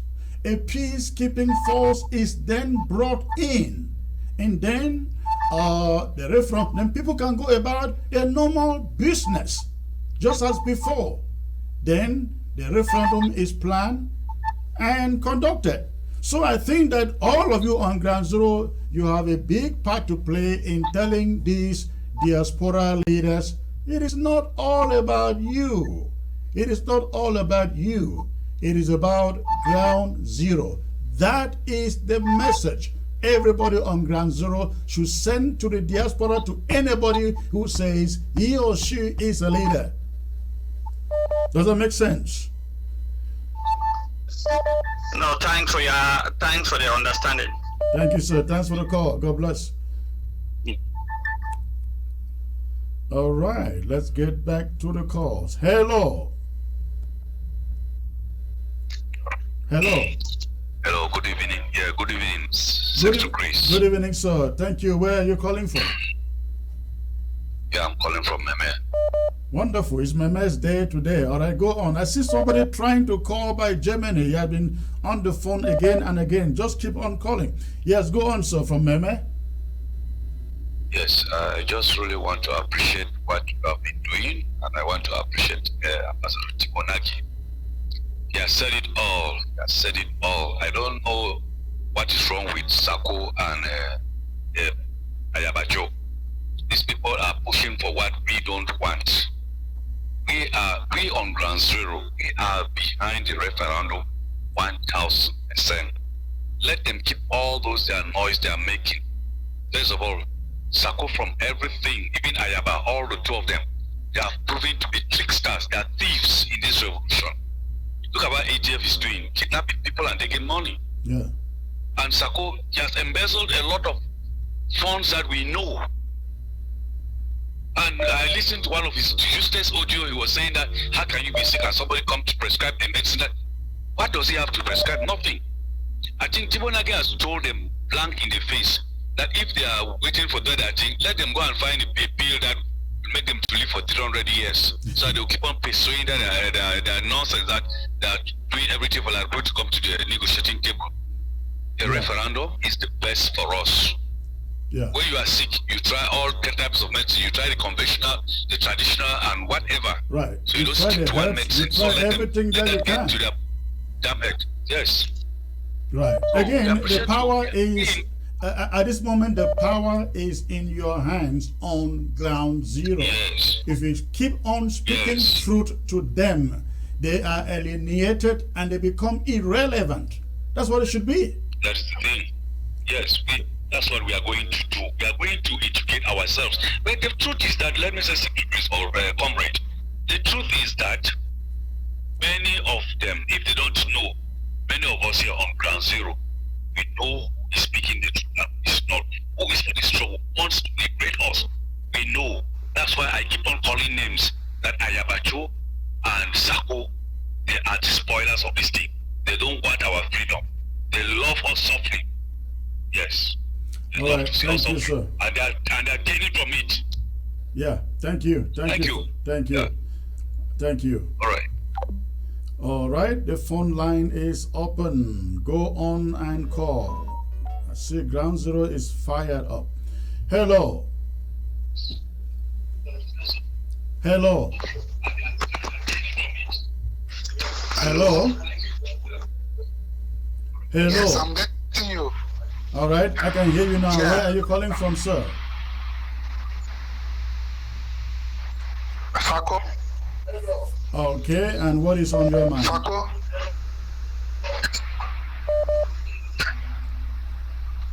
Yes. That was a bad connection there. Hello. Hello. Hello. Hello, Comrade Chris. Hello. Hello, sir. Where are you Yeah. calling from? I see this is a German number, correct? Yeah, it's a German number. All right. What is in your mind, Comrade sir? Chris, I just want to appreciate you for the great work you're doing and for this wonderful presentation by Tibor Nagy. I think that it is like a sermon that is preached, and it needs repentance for the betterment of our souls. I just have two things I want to point out, because I think that what he mentioned is very, very important for our struggle. We keep shooting ourselves on the leg every time before the international community, forgetting that Yaoundé have diplomats who sit at the United Nations, who sit at the European Union every day just to make sure they lobby, they block all opportunities that might be able to come to support us. So I think that, because from what Tibor Nagy mentioned, I don't know if there is a possibility what we can do to actually stop this. It's not a matter of like coming as one person, it's stopping this fighting, because I've seen that it is now like personal issues. It's no longer the struggle, but people have personal issues with others. So it makes it difficult that coming together for any compromise will be difficult. And that is why, if, for example, you are talking on referendum, which is a good idea, everybody is seeing it, but because some people don't like your person, because maybe it comes from you, they challenge it, talk against it. I don't know, how can we really stop this? Because Well, this is the worst harm we do to I will give you ourselves. the same prescription that I have been giving callers calling from ground zero. Comrades, there is no power without the people. And the people in this case are those of you out there and on ground zero. If you can keep on speaking power to some of these leaders, I bet you they will have nobody to exercise power over. So, we are, now realize this. We are not seated here saying the referendum is the only way, in no other way. We are saying it is one of the ways. We are not also saying, oh, forget about negotiations. Unlike these other fellows who want you to believe that only negotiations. Yet, You have a lot of people to Cameroon who is not ready today nor tomorrow to go for negotiations. And yet our people just cannot see that we can be creative enough to look for or start looking for other options like this referendum. Does that make sense? Yeah. They don't like flexibility. It is what they want or nothing. But again, you out there and on ground zero have the power to say, you know what, get away. We don't know you. We don't respect you. You are irrelevant for as long as it is all about you. Yeah. I think that what you've said, Comrade Chris, is what the people. I ask this question so that we who are watching this program can be a contributing factor to put order in this struggle. Correct. Because if we allow individuals to bring in enmity among themselves and fight each other and spoil our efforts, then we are going to fail as a team. Because what they are saying, referendum is still a form of negotiation. So I don't know what kind of negotiation they're talking about again. Of course, I just mentioned here the case. I just mentioned here the case of Namibia. Namibia negotiated with South Africa how to cut off only after the referendum. All right, thank you for the call. Thank you, please. All Have right. a nice time. Thank you. Hello. Hello. Hello. Hello. Hello. Comrade, good evening. Good evening, ma'am. Where are you calling from? From Mezam. Wonderful. Good to hear your voice. The first lady calling in from the great county of Mezam. What is on your mind, ma'am? Well, I just want to appreciate you for the work you did do. I just want to appreciate you for the work you did do for ground. Thank you. Thank you. And I want to appreciate our Tibor Nagy. Say me continue to bring me the enlightenment for ground. Okay. Yes, we women for ground, we used to educate some people them concerning that referendum. Now the good thing where you bring them, we will support them. Thank you. Now the moment this Yes. where we for ground, we get for step up that education for the referendum on the ground.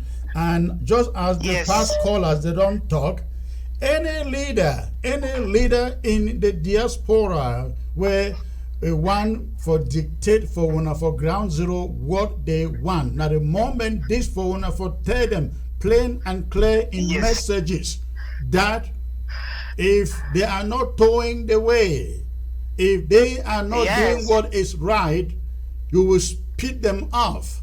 I think this is the time that Yes. ground zero takes the messaging, takes over the messaging. Yes, Congress. Let me talk something. So I already sit down some days. Some francophone boy, he come from my shed. He really tell me how he appreciate you very well.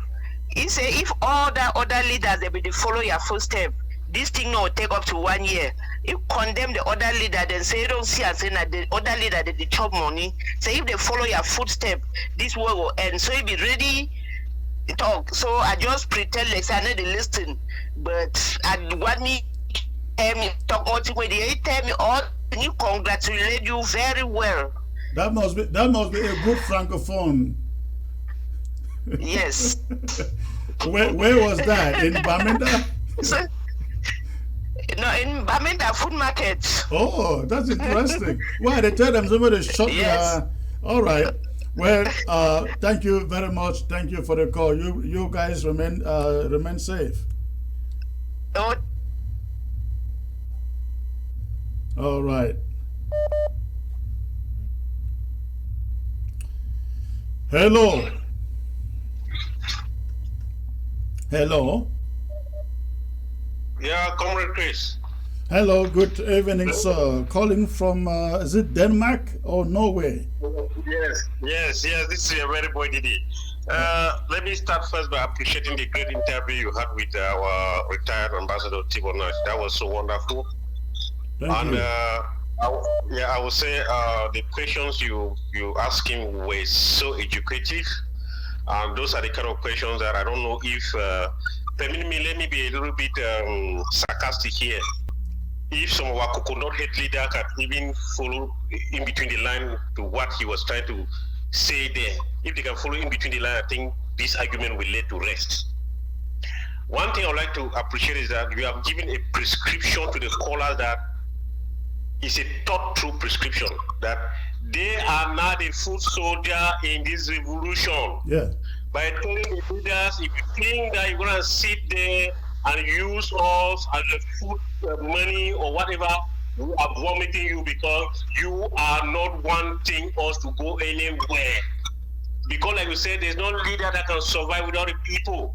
Correct. If you don't take the interest of people into consideration, then you are not leading anybody. So the ground zero, ground one, and even the diaspora, they need to start speaking in one voice to the leader that please, if you don't want to be part of the winning team, we don't recognize you as a leader. That's the way to go. You see, this problem is only within. When they say unity, I believe Ambazonians, the masses, they are united. The problem is with these leaders that you refer to as knuckleheads, where somebody rushed to Canada and hosts a meeting and come back and think that he has become the leader of Ambazonia, and so everybody has to bow down and listen to him. And then the other guy, if it is not a plebiscite, I mean, just he doesn't want to talk about referendum. A plebiscite, they just kind of spin it a little bit and say, if it is not a plebiscite, it is wrong. It is not correct. And when you ask them the difference between plebiscite and referendum, you really see nothing. In fact, what was... Yes, go on. One other thing I would like to say here is that we have exhausted a lot in this referendum option. Comrade Dennis, I think, has said something very important. In as much as some people are craving for negotiation. So let's say, like we say, we are negotiating tomorrow. Yeah.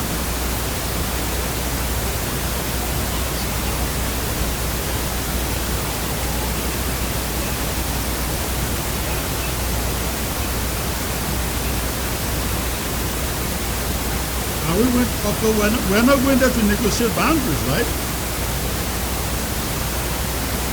They are there. The boundaries are there. All right.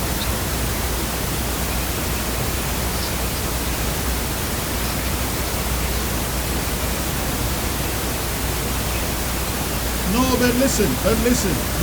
They are not ignorant of what they are doing. That is why we are saying all these so-called Southern Cameroon stakeholder forum, these are projects, and I hope they are listening to me. You are projects of La Republic to Cameroon, because we have the CDM gathering every mushroom group and putting together, going back to the Canadians, going back to the Prime Minister office and telling them we are bringing them together. We are bringing Ambazonia together. We are bringing Ambazonia together. And everybody is running on board to be handed over to La Republic of Cameroon. I am telling you guys, I will be coming out one of these days with an exposure that will shock so many people. This organization called the CDN, they have a number of mushroom groups together, about almost 30 of them. I don't know where they are found in Ambazonia, but the list is together. They put it together. They are putting it out there to those that matter, to those who will give the money. They are also working with Cameroon to put down this group so that at the end of the day, they will tell Cameroon, we've got all Ambazonian groups seated together for my job. Now Cameroon will come by every one of them. Organizations with figure heads. I don't know who they represent, but at the end of the day, Cameroon will say they were pro-two groups in the negotiations, and they voted to enter into a ceasefire or an agreement with us. And when you look at those groups, you always see figure heads. Ambazonians, listen to the sound of my voice. anything that is called Southern Cameroon Stakeholders Platform is an empty shell. It's a mall without a shot. Be very careful, because I know that is a route that a lot of people in Cameroon is going to pass by if they can, to buy this process, to buy over this project. I don't know, are you still holding? Am I right there? You know the group I'm talking about.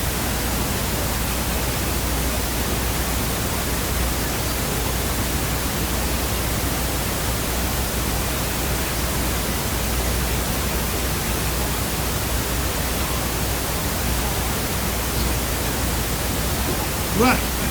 Correct. Correct. Everybody talks firepower, but they don't contribute a dime.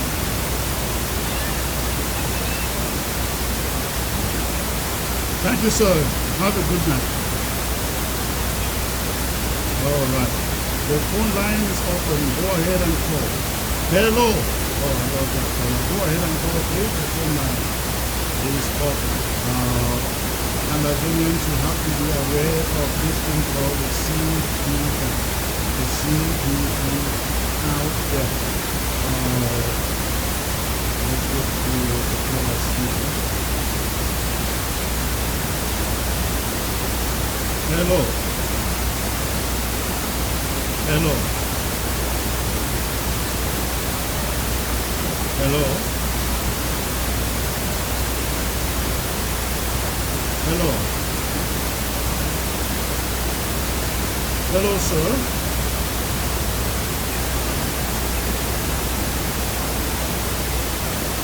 Okay, thank you for that information, sir. I think the battery of the microphone ran out. All right. Thank you. All right, let's get to the next caller here. Hello. Hello. Calling from where? Which place in ground zero, sir?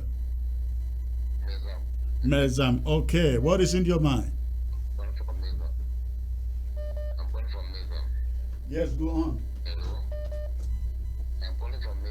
Yes, go on, sir. I can hear you. What is on your mind? Yes, go on. I can hear you. What is on your mind? Yes, sir. Go on. Go on.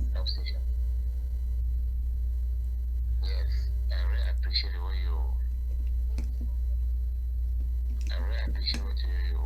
you do, please. Yes, I'm really appreciating what you are doing. Okay. Ever since. So, which way you want to stop? I'm really correcting. So, no get for within all come together or before you. Referendum. Everybody let's go and tell you about their thieves. For how long I've not even seen what they have been doing. So keep on for what you will do, Chris. Keep on. We there for your back.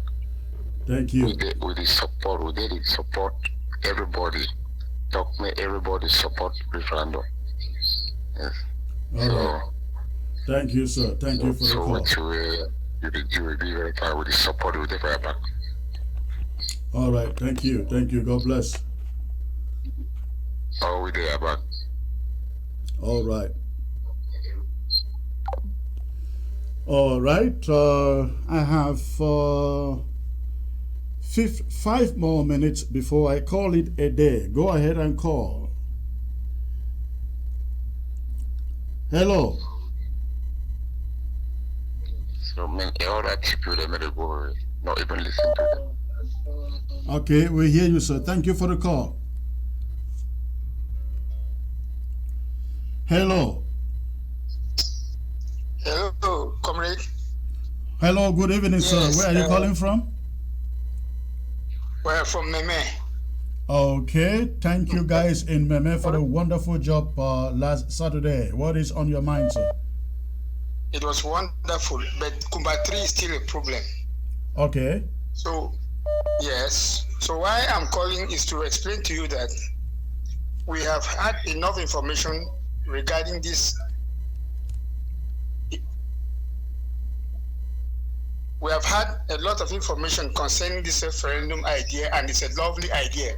We should explore all possibilities. Okay. So we should explore all possibilities to bring this thing to a close the shortest way possible. All right, we hear you. Singing his horrible song of forming whatsoever I think he's doing, pay less attention to that. We are focused behind what programs you have. We know exactly where you're going to. And those guys are bringing all those distractions to derail you. You are for the people. They want war, and they enjoy the war because they know the benefits. Sako is a confused man. I don't know whether Sako really knows what he's looking for. So now let us move one step away from the referendum idea. We all have accepted it. Now try to get a nation, try to get a partner internationally who can bring this matter to a forum where it will be sold for our benefit. Yes, you're making a lot of sense. You're making a lot of sense there, sir. That is exactly what should be done. Selling it. Eritrea and all these other countries which went through this very pattern. We can get one of them. Some of these small island nations, we can get one of them. You see, I've heard that from a lot of people about getting some of even a small country of maybe 2 million people. Let me tell you why that doesn't work. Those countries have no influence, no power at the United Nations level.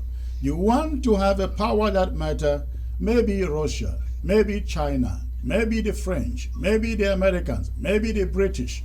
And I don't think that all the doors are closed on us, on any of these countries, because politics is all politics of interest.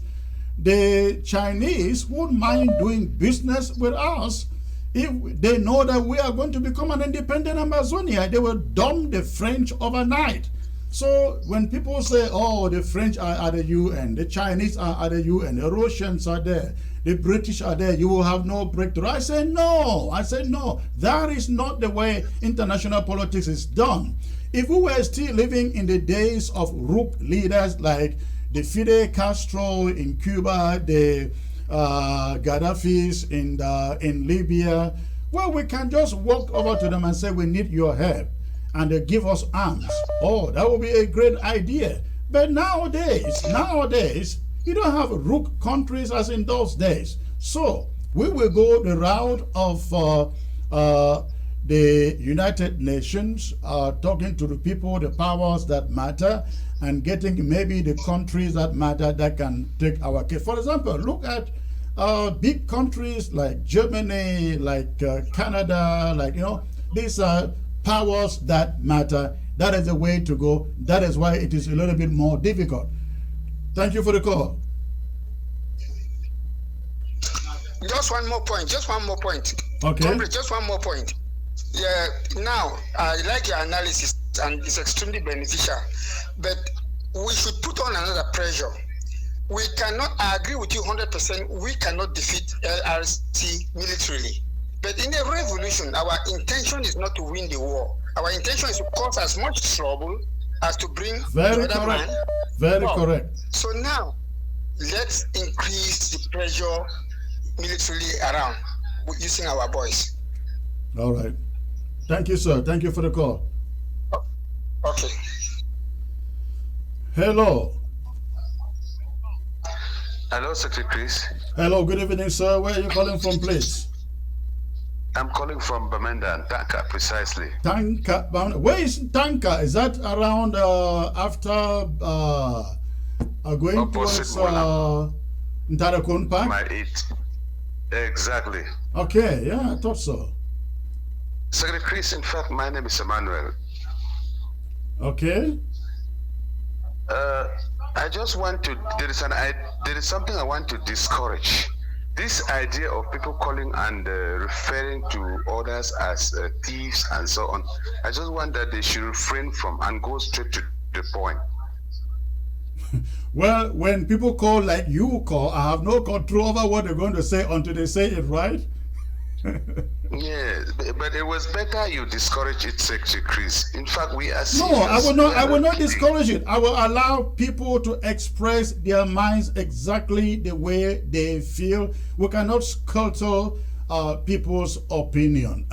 Do we then run with it? Of course not. If we run with it, it becomes a problem. We don't have time to come on this television set talking about what Sako is doing, talking about what Ayabacho is doing. We don't have time for that.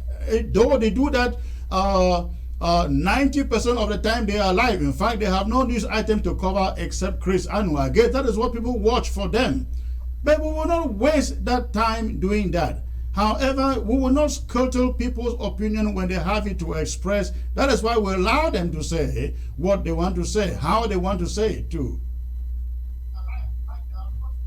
Okay, this is my point. Okay. So many people keep talking of unity, collaboration, before people can take us serious. And we on Ground Zero looks upon you people as our leaders, of which you are. Can you people not do something? What is difficult in it? But sir, that is where you make the mistake too. When some of you keep saying you people, call the names. Call the names. We know you people as our leaders. Don't say you know you people. You know me. You know Chris Anu, I guess, listening to me for almost the 7 years of this war. You can predict what Chris Anu is able to do. Knowing Sako for the 7 years of this war, or no, let me say about 6 or 5 years of this war, you can predict what he's able to do. The same thing with others, Ayaba included. So please, you scamper, around the air when you say you people. We should be strong and courageous, bold enough to call people who are not ready to do the right things. That is what the problem is in this struggle. When you fail to call people and say you are doing this wrong, then you have only emboldened them to keep on doing it.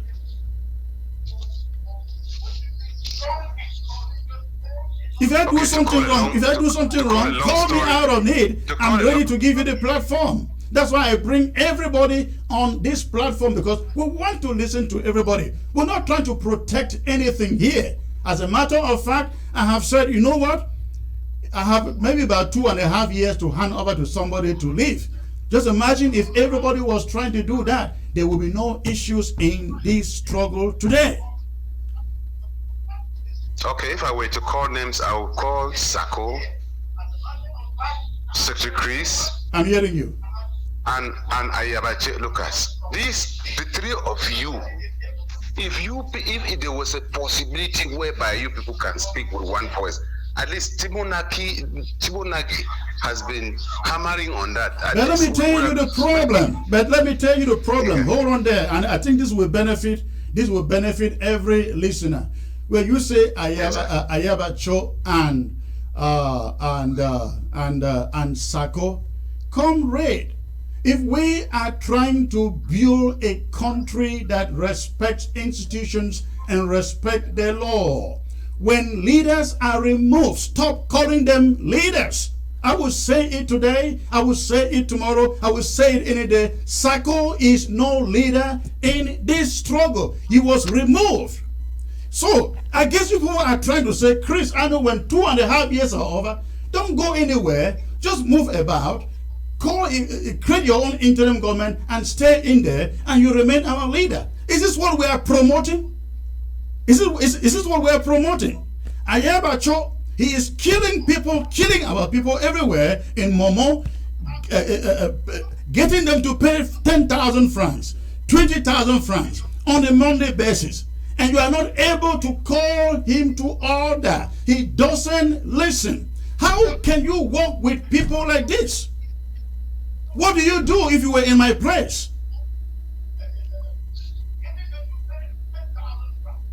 Or we should just surrender and say, you know what? You are doing the right thing. You are doing the right thing. Look at those women up in Babanki.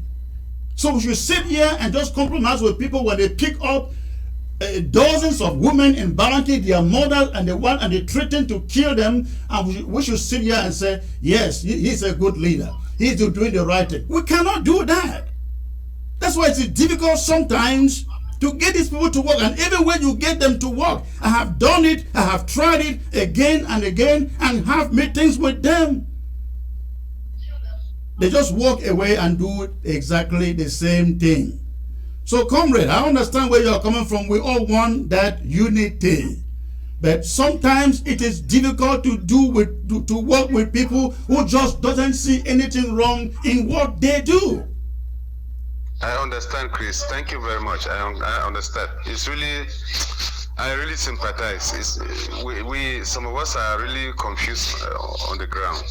No, it just doesn't make sense that we will sit here saying Sako or saying Marianta when we know that these people were removed for their own sins against the struggle. I don't know if you are calling them leaders today. The question again is, tomorrow when my tenure is over, I should just walk aside and create Chris Anu interim government, isn't it? Well, thank you for the call. I appreciate that. Thank you.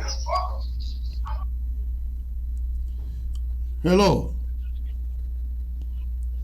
Hello. Hello. Hello, Secretary Chris. Hello, sir. Good evening. Where are you calling from, please? Yes, good evening. I'm calling from Bamenda. Okay, what is on your mind, sir? Thank you guys in Bamenda for the great lockdown. Yes, sir. The point that is on my mind is to discourage all the listeners and callers who have been talking about the Sako and the Ayabachus. Ever since Ayabacho killed General Ivo, we knew him that he was a very bad leader. So I don't see reason why people will still be confusing between a cake activist, somebody like the Sako himself. He was removed from seat and he could not go out. He went and formed a gang of community which is belonging to his family. So I don't see reason why people will still be confusing between these people. The problem is that since we have taken the next step forward for this referendum, all of us on ground zero are behind you. Well, yes, we are behind you, solely behind you. So please, we just want to appreciate and to give you more courage to continue with what you are doing and bringing in. You see, thank you, comrade. I appreciate that. You see, one of the easiest solutions to this leadership question here is just as Tibor. Go on. Discuss. All right. We have heard and we are solely. You have a bad connection there. You are on and off. Whatsoever. You are on and off. You have a bad connection there, please. Let's move to the next caller. Hello. Hello. Hello. Hello. Stay in there, please. Hang in there. Hold on. I just wanted to say that, comrades, one of the solutions to this leadership cacophony in the diaspora is very simple. Very simple. I believe every one of you out there will agree with me that without this interim government, this revolution, this struggle would have been long gone, long dead. The interim government held it together, kept it running from Sisiko up to today. Sisiko, Sako, Marianta, till today. This interim government kept it running.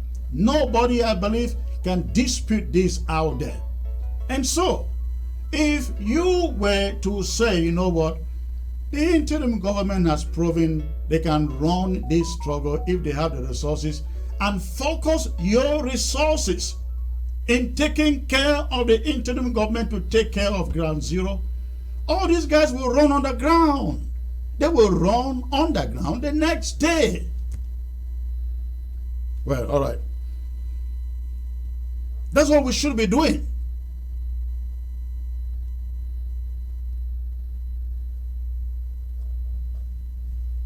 All right, let me get this last caller from Ground Zero. Hello. Hello. Hello, Sister Chris. Yes, sir. Good evening. Where are you calling from? I'm calling from Bamenda, Sister Chris. Okay. What is on your mind, sir? Sister Chris, something is worrying me with this, some of us in Ground Zero. Okay. This our struggle need. You should know that it needs some certain politics inside. Yes. Yes, I'm hearing you. So, what they're talking about, Seko, Samuel Seko, he was removed from his post. Nobody has no links to link with him anymore. If we want to learn democracy, we must practice democracy from here before our own time will come. Correct. And then, yes.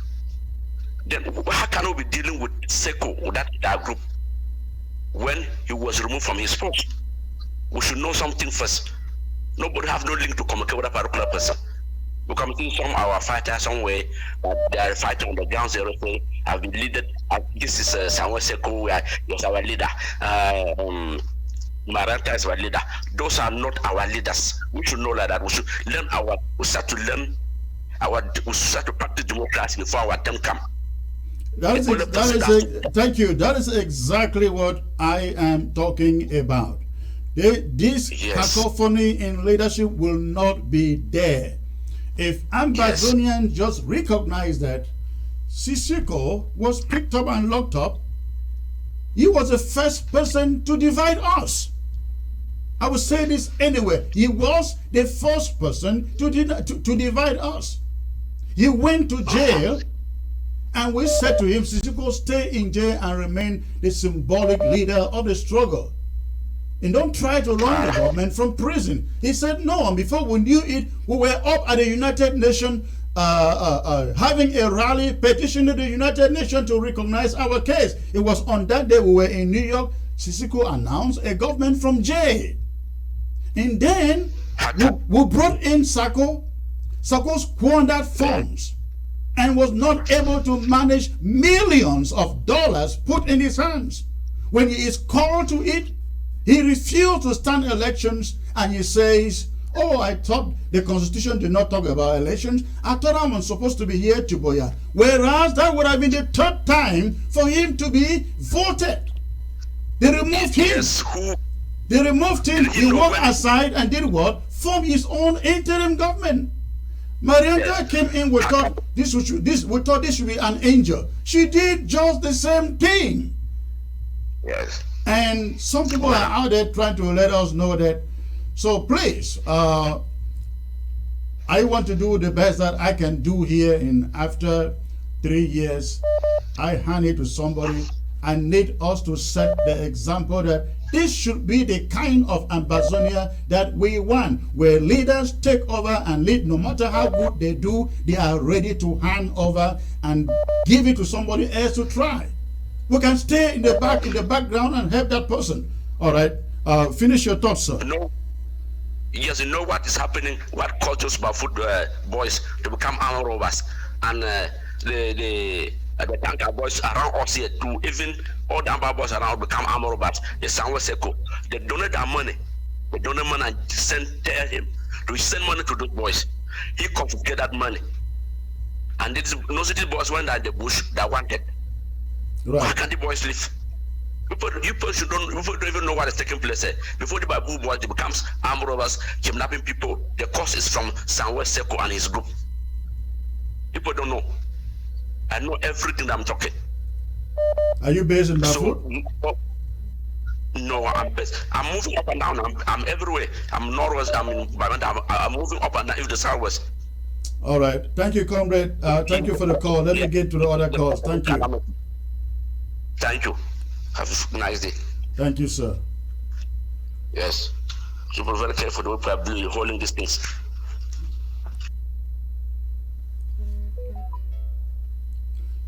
Hello.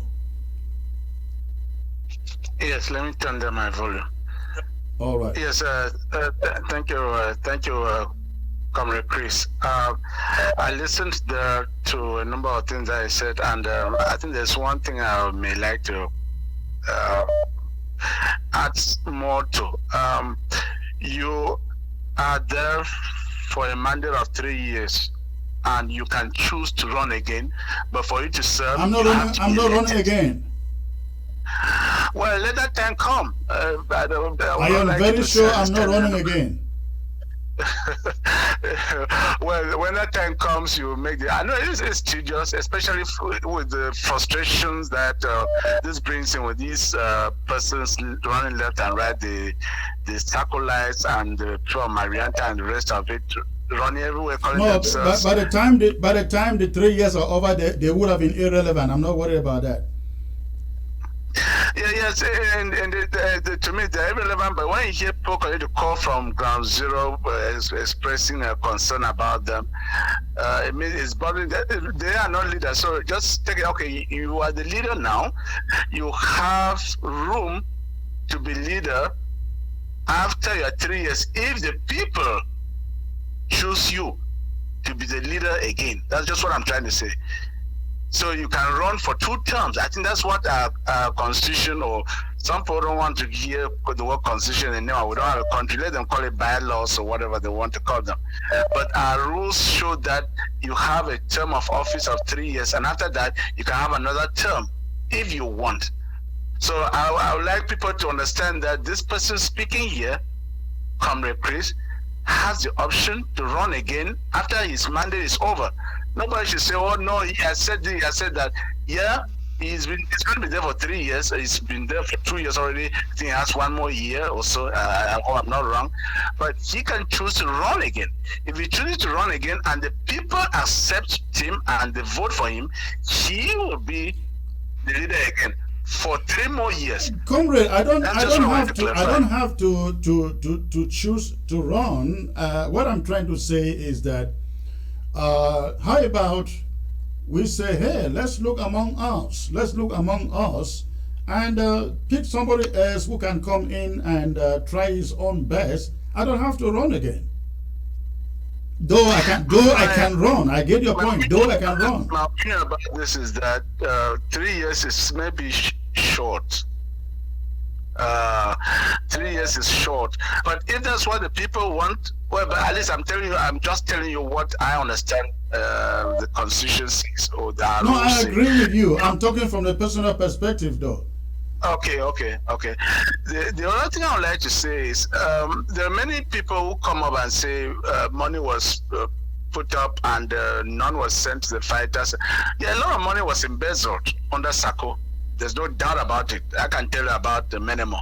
A lot of money was embezzled under SACO, but I will tell you, Menemo sent a lot of money to these fighters, straight to them, and they confirmed that they received it.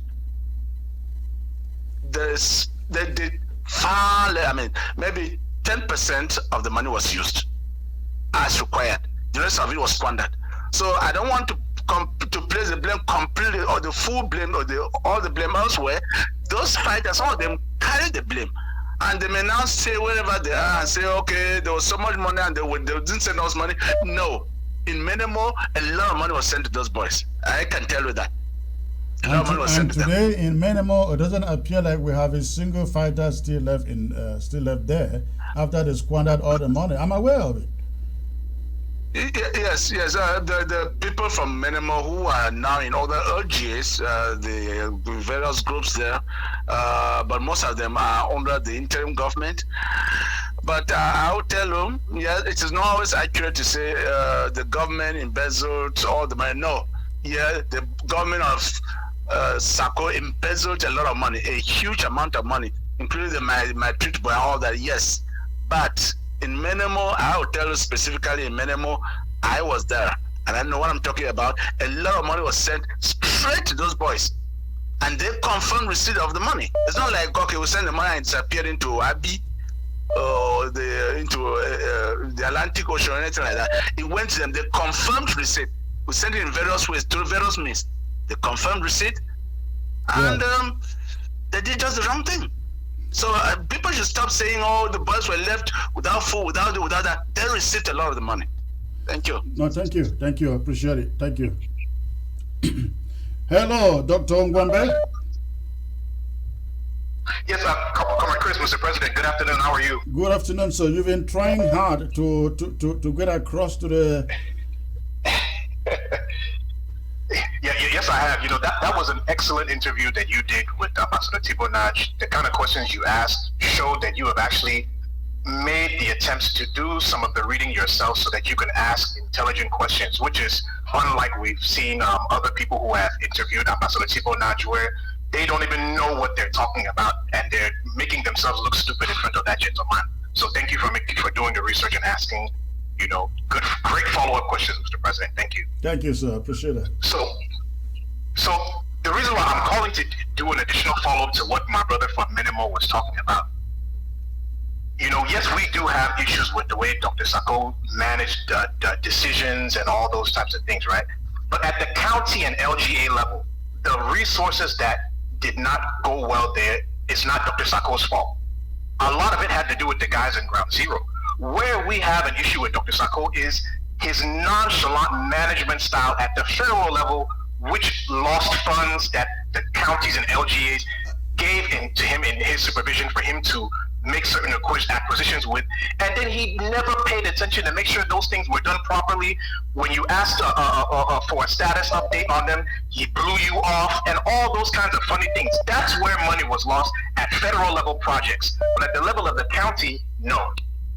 That's not Dr. Sako's fault. It's the guys in Ground Zero. No, I agree with you that at the level of the counties, of course, it wasn't his fault. But it was still in the diaspora. The so-called, for example, you have this so-called DOD, ANSC, ASC, all these guys who presented themselves as warlords in the diaspora, to the extent that if 500 was supposed to go on Ground Zero, it passed through their hand. They divided it some into 3 and into 2 before the balance going on Ground Zero. And when the balance got on Ground Zero, the guys took it and told us it wasn't enough to do anything, and nobody was aware of what was going on.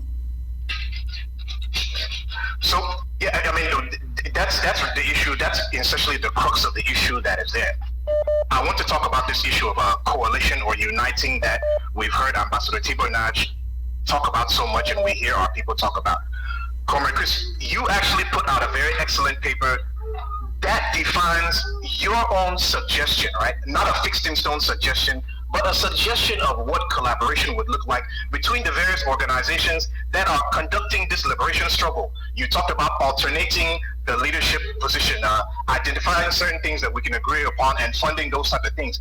That is what collaboration and an alliance look like. You do not have to dissolve your organization and form an entirely brand new organization with a new bank account as if we don't know what happened to the old bank accounts when disagreements happen and people decide to break up and go away. But unfortunately, I don't know what the other leaders are doing or what the other organizations are doing, and they are not actually recognizing the fact that that's what collaboration looks like. You and I live in the United States, right? They're operating under federalism. Yeah. In federalism, you in Texas, you all are very conservative. You all want to be carrying guns all over the place and allowing people to get shot up. Out here in California, even though I believe in Second Amendment rights, there's a strict function of that. Comrade, hold on there. I hope that a lot of public heard you that we here in Texas, we carry guns. If they are sending their boys to come look for me, let them know I walk around with a gun. Yep. So that's how federalism works. What you do in your house, just as long as you're not violating the rights of people that move to your state, that's okay. And that's the way these organizations should be taking this coalition thing. You maintain your structure, you come into that environment. If we want to work on a referendum issue, we work on it. Outside of that, if we can't agree on anything else, go back to your house and work on that thing at your house that you feel comfortable working with without me. Correct. That is collaboration. That is an alliance. I don't get why these Amazonian organizations, they can't figure it out and sign up to figure out how we would structure this thing. But You wrote a paper that already has the initial framework that could be worked on, and we would be already ahead in line with what Ambassador Tibor Nagy is talking about. Yeah. Thank you. All right, thank you, Doc. Appreciate that. Let's get to the last caller from Ground Zero, and we will call it a day. Did I miss that caller? It's about bad network. It's about network there.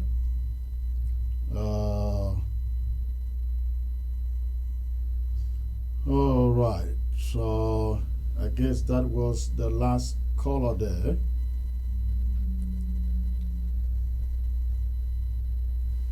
Poor connection. Hello. Hello. Hello. Hello. Please. Hello, sir. Good evening. Where are you calling from? Oh, please. Yes, I I'm can. calling from Mezam. Okay, go on, sir. What is on your mind? Okay, I'm very happy. I'm very happy you take my call today. I'm struggling to call every time of the show, but I'm not reaching you. Right. Sometimes it is difficult to go through. Then, yeah. Okay. So, thank you for bringing up again Tibor Nagy, Ambassador Tibor Nagy today, and I want to appreciate you the way you as a moderator, you talk with Ambassador Tibor Nagy and you question him, and he answered just the way as you brought him at first.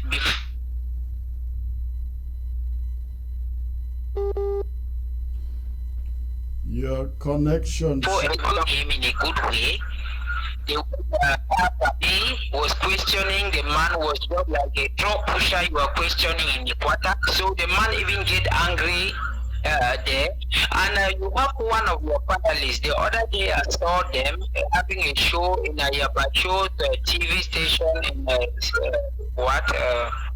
in the other TV station of Ayabacho, and they was quarreling him when he was saying that the issue of referendum is the good. He was quarreling him. You had the panelist right there with you.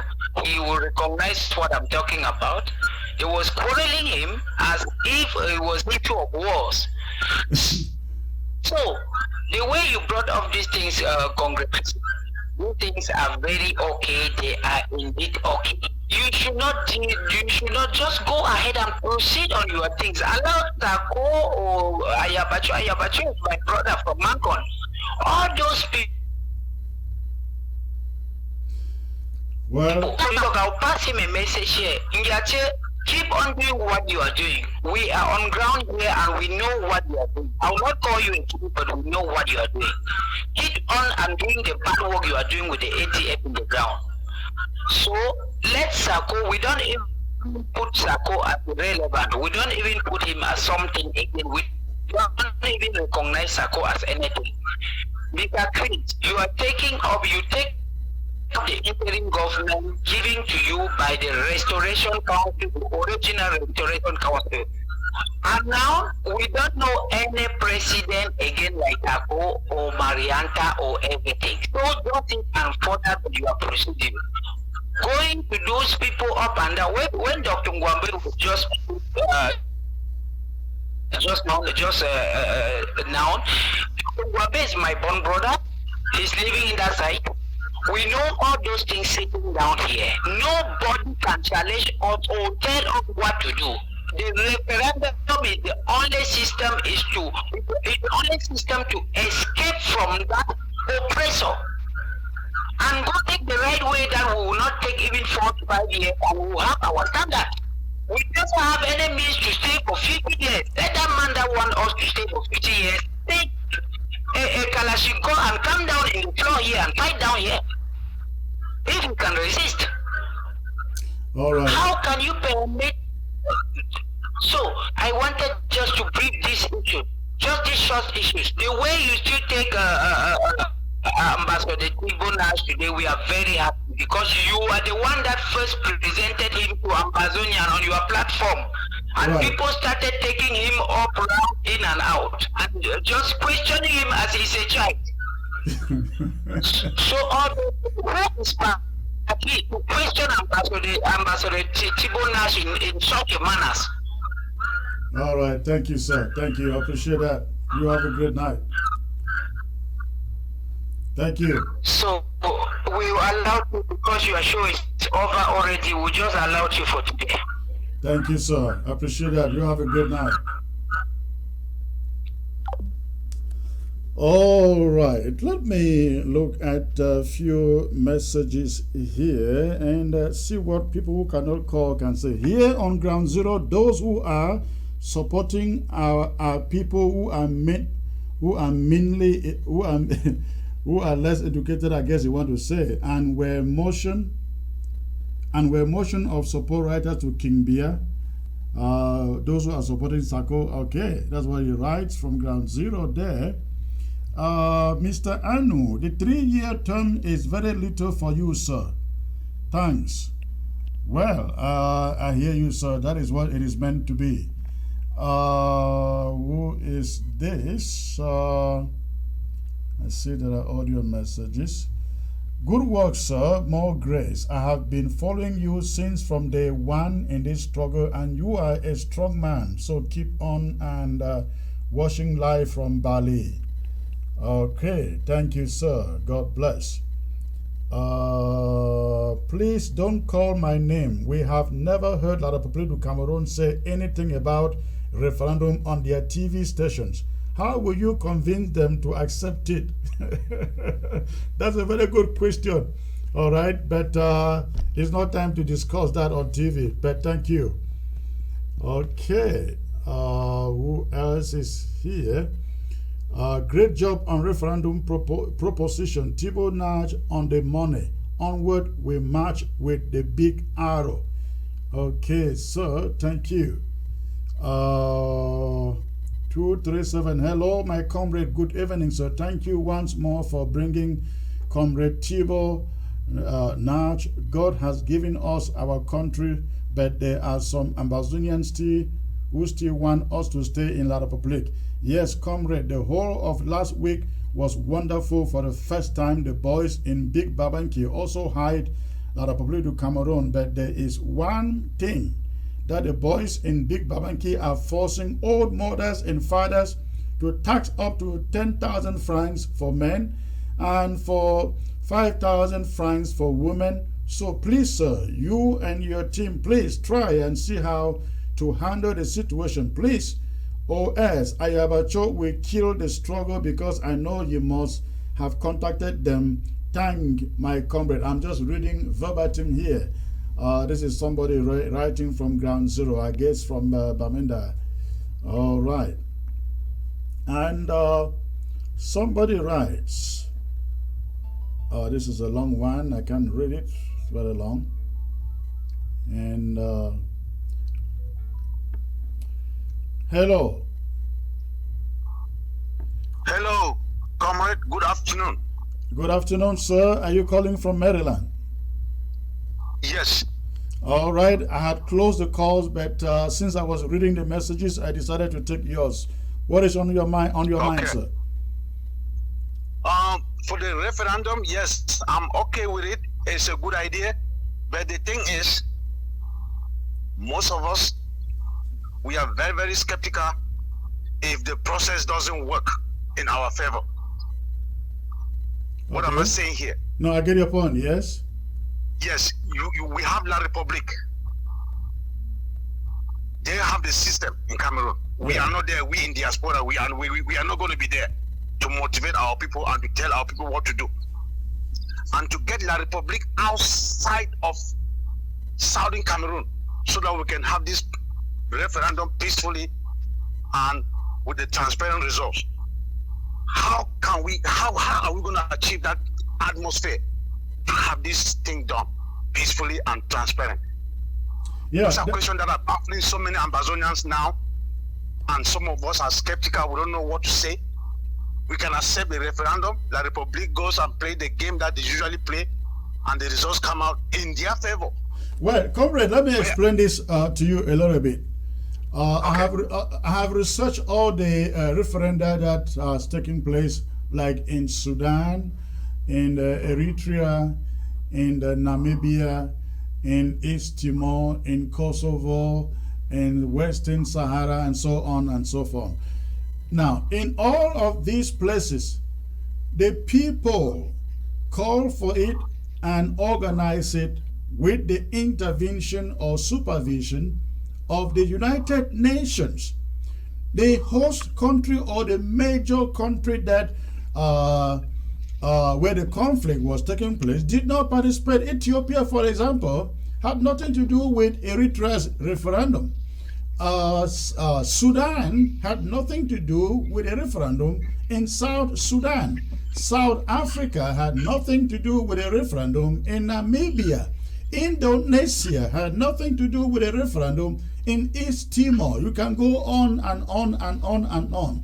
In our own case, it should not be different. And let me say this, that if God willing, we secure a referendum in which the United Nations is going to come in and supervise, La Republic has nothing to do with it, comrade. They have nothing to do with it. Do you understand? I mean, you have to follow precedents, isn't it? Yes. How others have conducted theirs, and in none of the cases has the main country participated.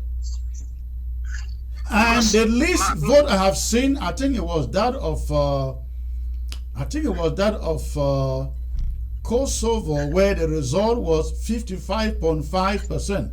All other results were 90-something point. Okay? Yes, you are right. My concern here is because La Republique, they have established in our territory. There are some that were born raised in our territory. And to get them out, believe me, comrade, if that day it works, that La Republique would leave our territory and go into La Republique and let Amazonians stay in Amber Land and do their elections or their referendum. That is already our independence that day. We will start celebrating our independence from that day, before even the elections. Yes, comrade. I'm not still convinced how that's going to happen. Comrade, let me tell you. Let's consider maybe Bamenda and Victoria, where you have the highest Francophone population concentration in our territory. If Bamenda remains the way it is now, at this moment, with nobody going everywhere and everybody is given the opportunity to vote, do you really think there is enough Francophone population inside Bamenda to outvote the majority of our people in Bamenda? Of course, no. Yeah, that is it. So we have nothing to be afraid of, comrade. Now, we do not forget, the overwhelming majority of our population lives in the rural areas. We are talking about Boyo, Menchum, Nkambe, Lebialem, I mean, you name the rest. Iyumujo, Batibo, Ingi, Santa Akum, Pinyin, and so on. They live in the rural areas, they don't live in the cities. So, if they can bring in or allow the Francophones to even stay in the city, assuming and they are allowed to vote, are they enough to overshadow the vote of Amazonians? Impossible. Does that make sense? So we should not be afraid of, they will allow Francophones to vote. Some people have said they will ferry Francophones in their hundreds of thousands into Fako, Meme, Mezam to vote. And I said, how many of them can they? Let's assume as they say that we are 8 million of us, and only 4 million are registered to vote. You think that the Republic will ferry more than 4 million to come and outvote us? Is that possible? Yeah, it's not possible. So no, these are just unnecessary fears. We should only pray that we're able to carry this idea into the hands of the powers that matter and get them to actually make it to happen. That's all we need to be fighting for now. And we cannot also forget that fire, power, comrade is what we prepare. Oh, yes. Fire, power is what we prepare La Republic and the same international community to come to try to do something. That's right. Fire, power. All right. Thank you, sir. Thank you so much, comrade. Thank you. Appreciate it. All right, ladies and gentlemen, I will call it a night here. Thank you for tuning in. But listen, Sunday, Man U is drafting on Sunday. When we talk about fire, power, we're talking about money. Money. And I don't mince words talking about money, because I know we will be nowhere without money. Man U, the great county of Man U, where fire power started in this struggle, is drafting on Sunday. Please, I'm pleading with you, show up at the Zoom town hall, draft to support fire power in Man U.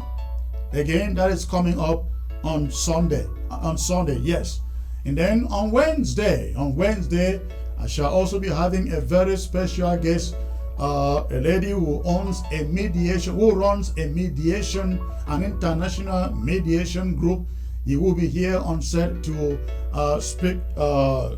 speak with me on what it would take to get La Republic to Cameroon to negotiations and peace and justice at last. That will be again on Wednesday. So please stay tuned and get ready, and also know that we are back running on Roku. If you have Roku, hey, you can watch ABS 24/7. That is if you have Roku. You're on satellite, of course, you watch it 24/7. And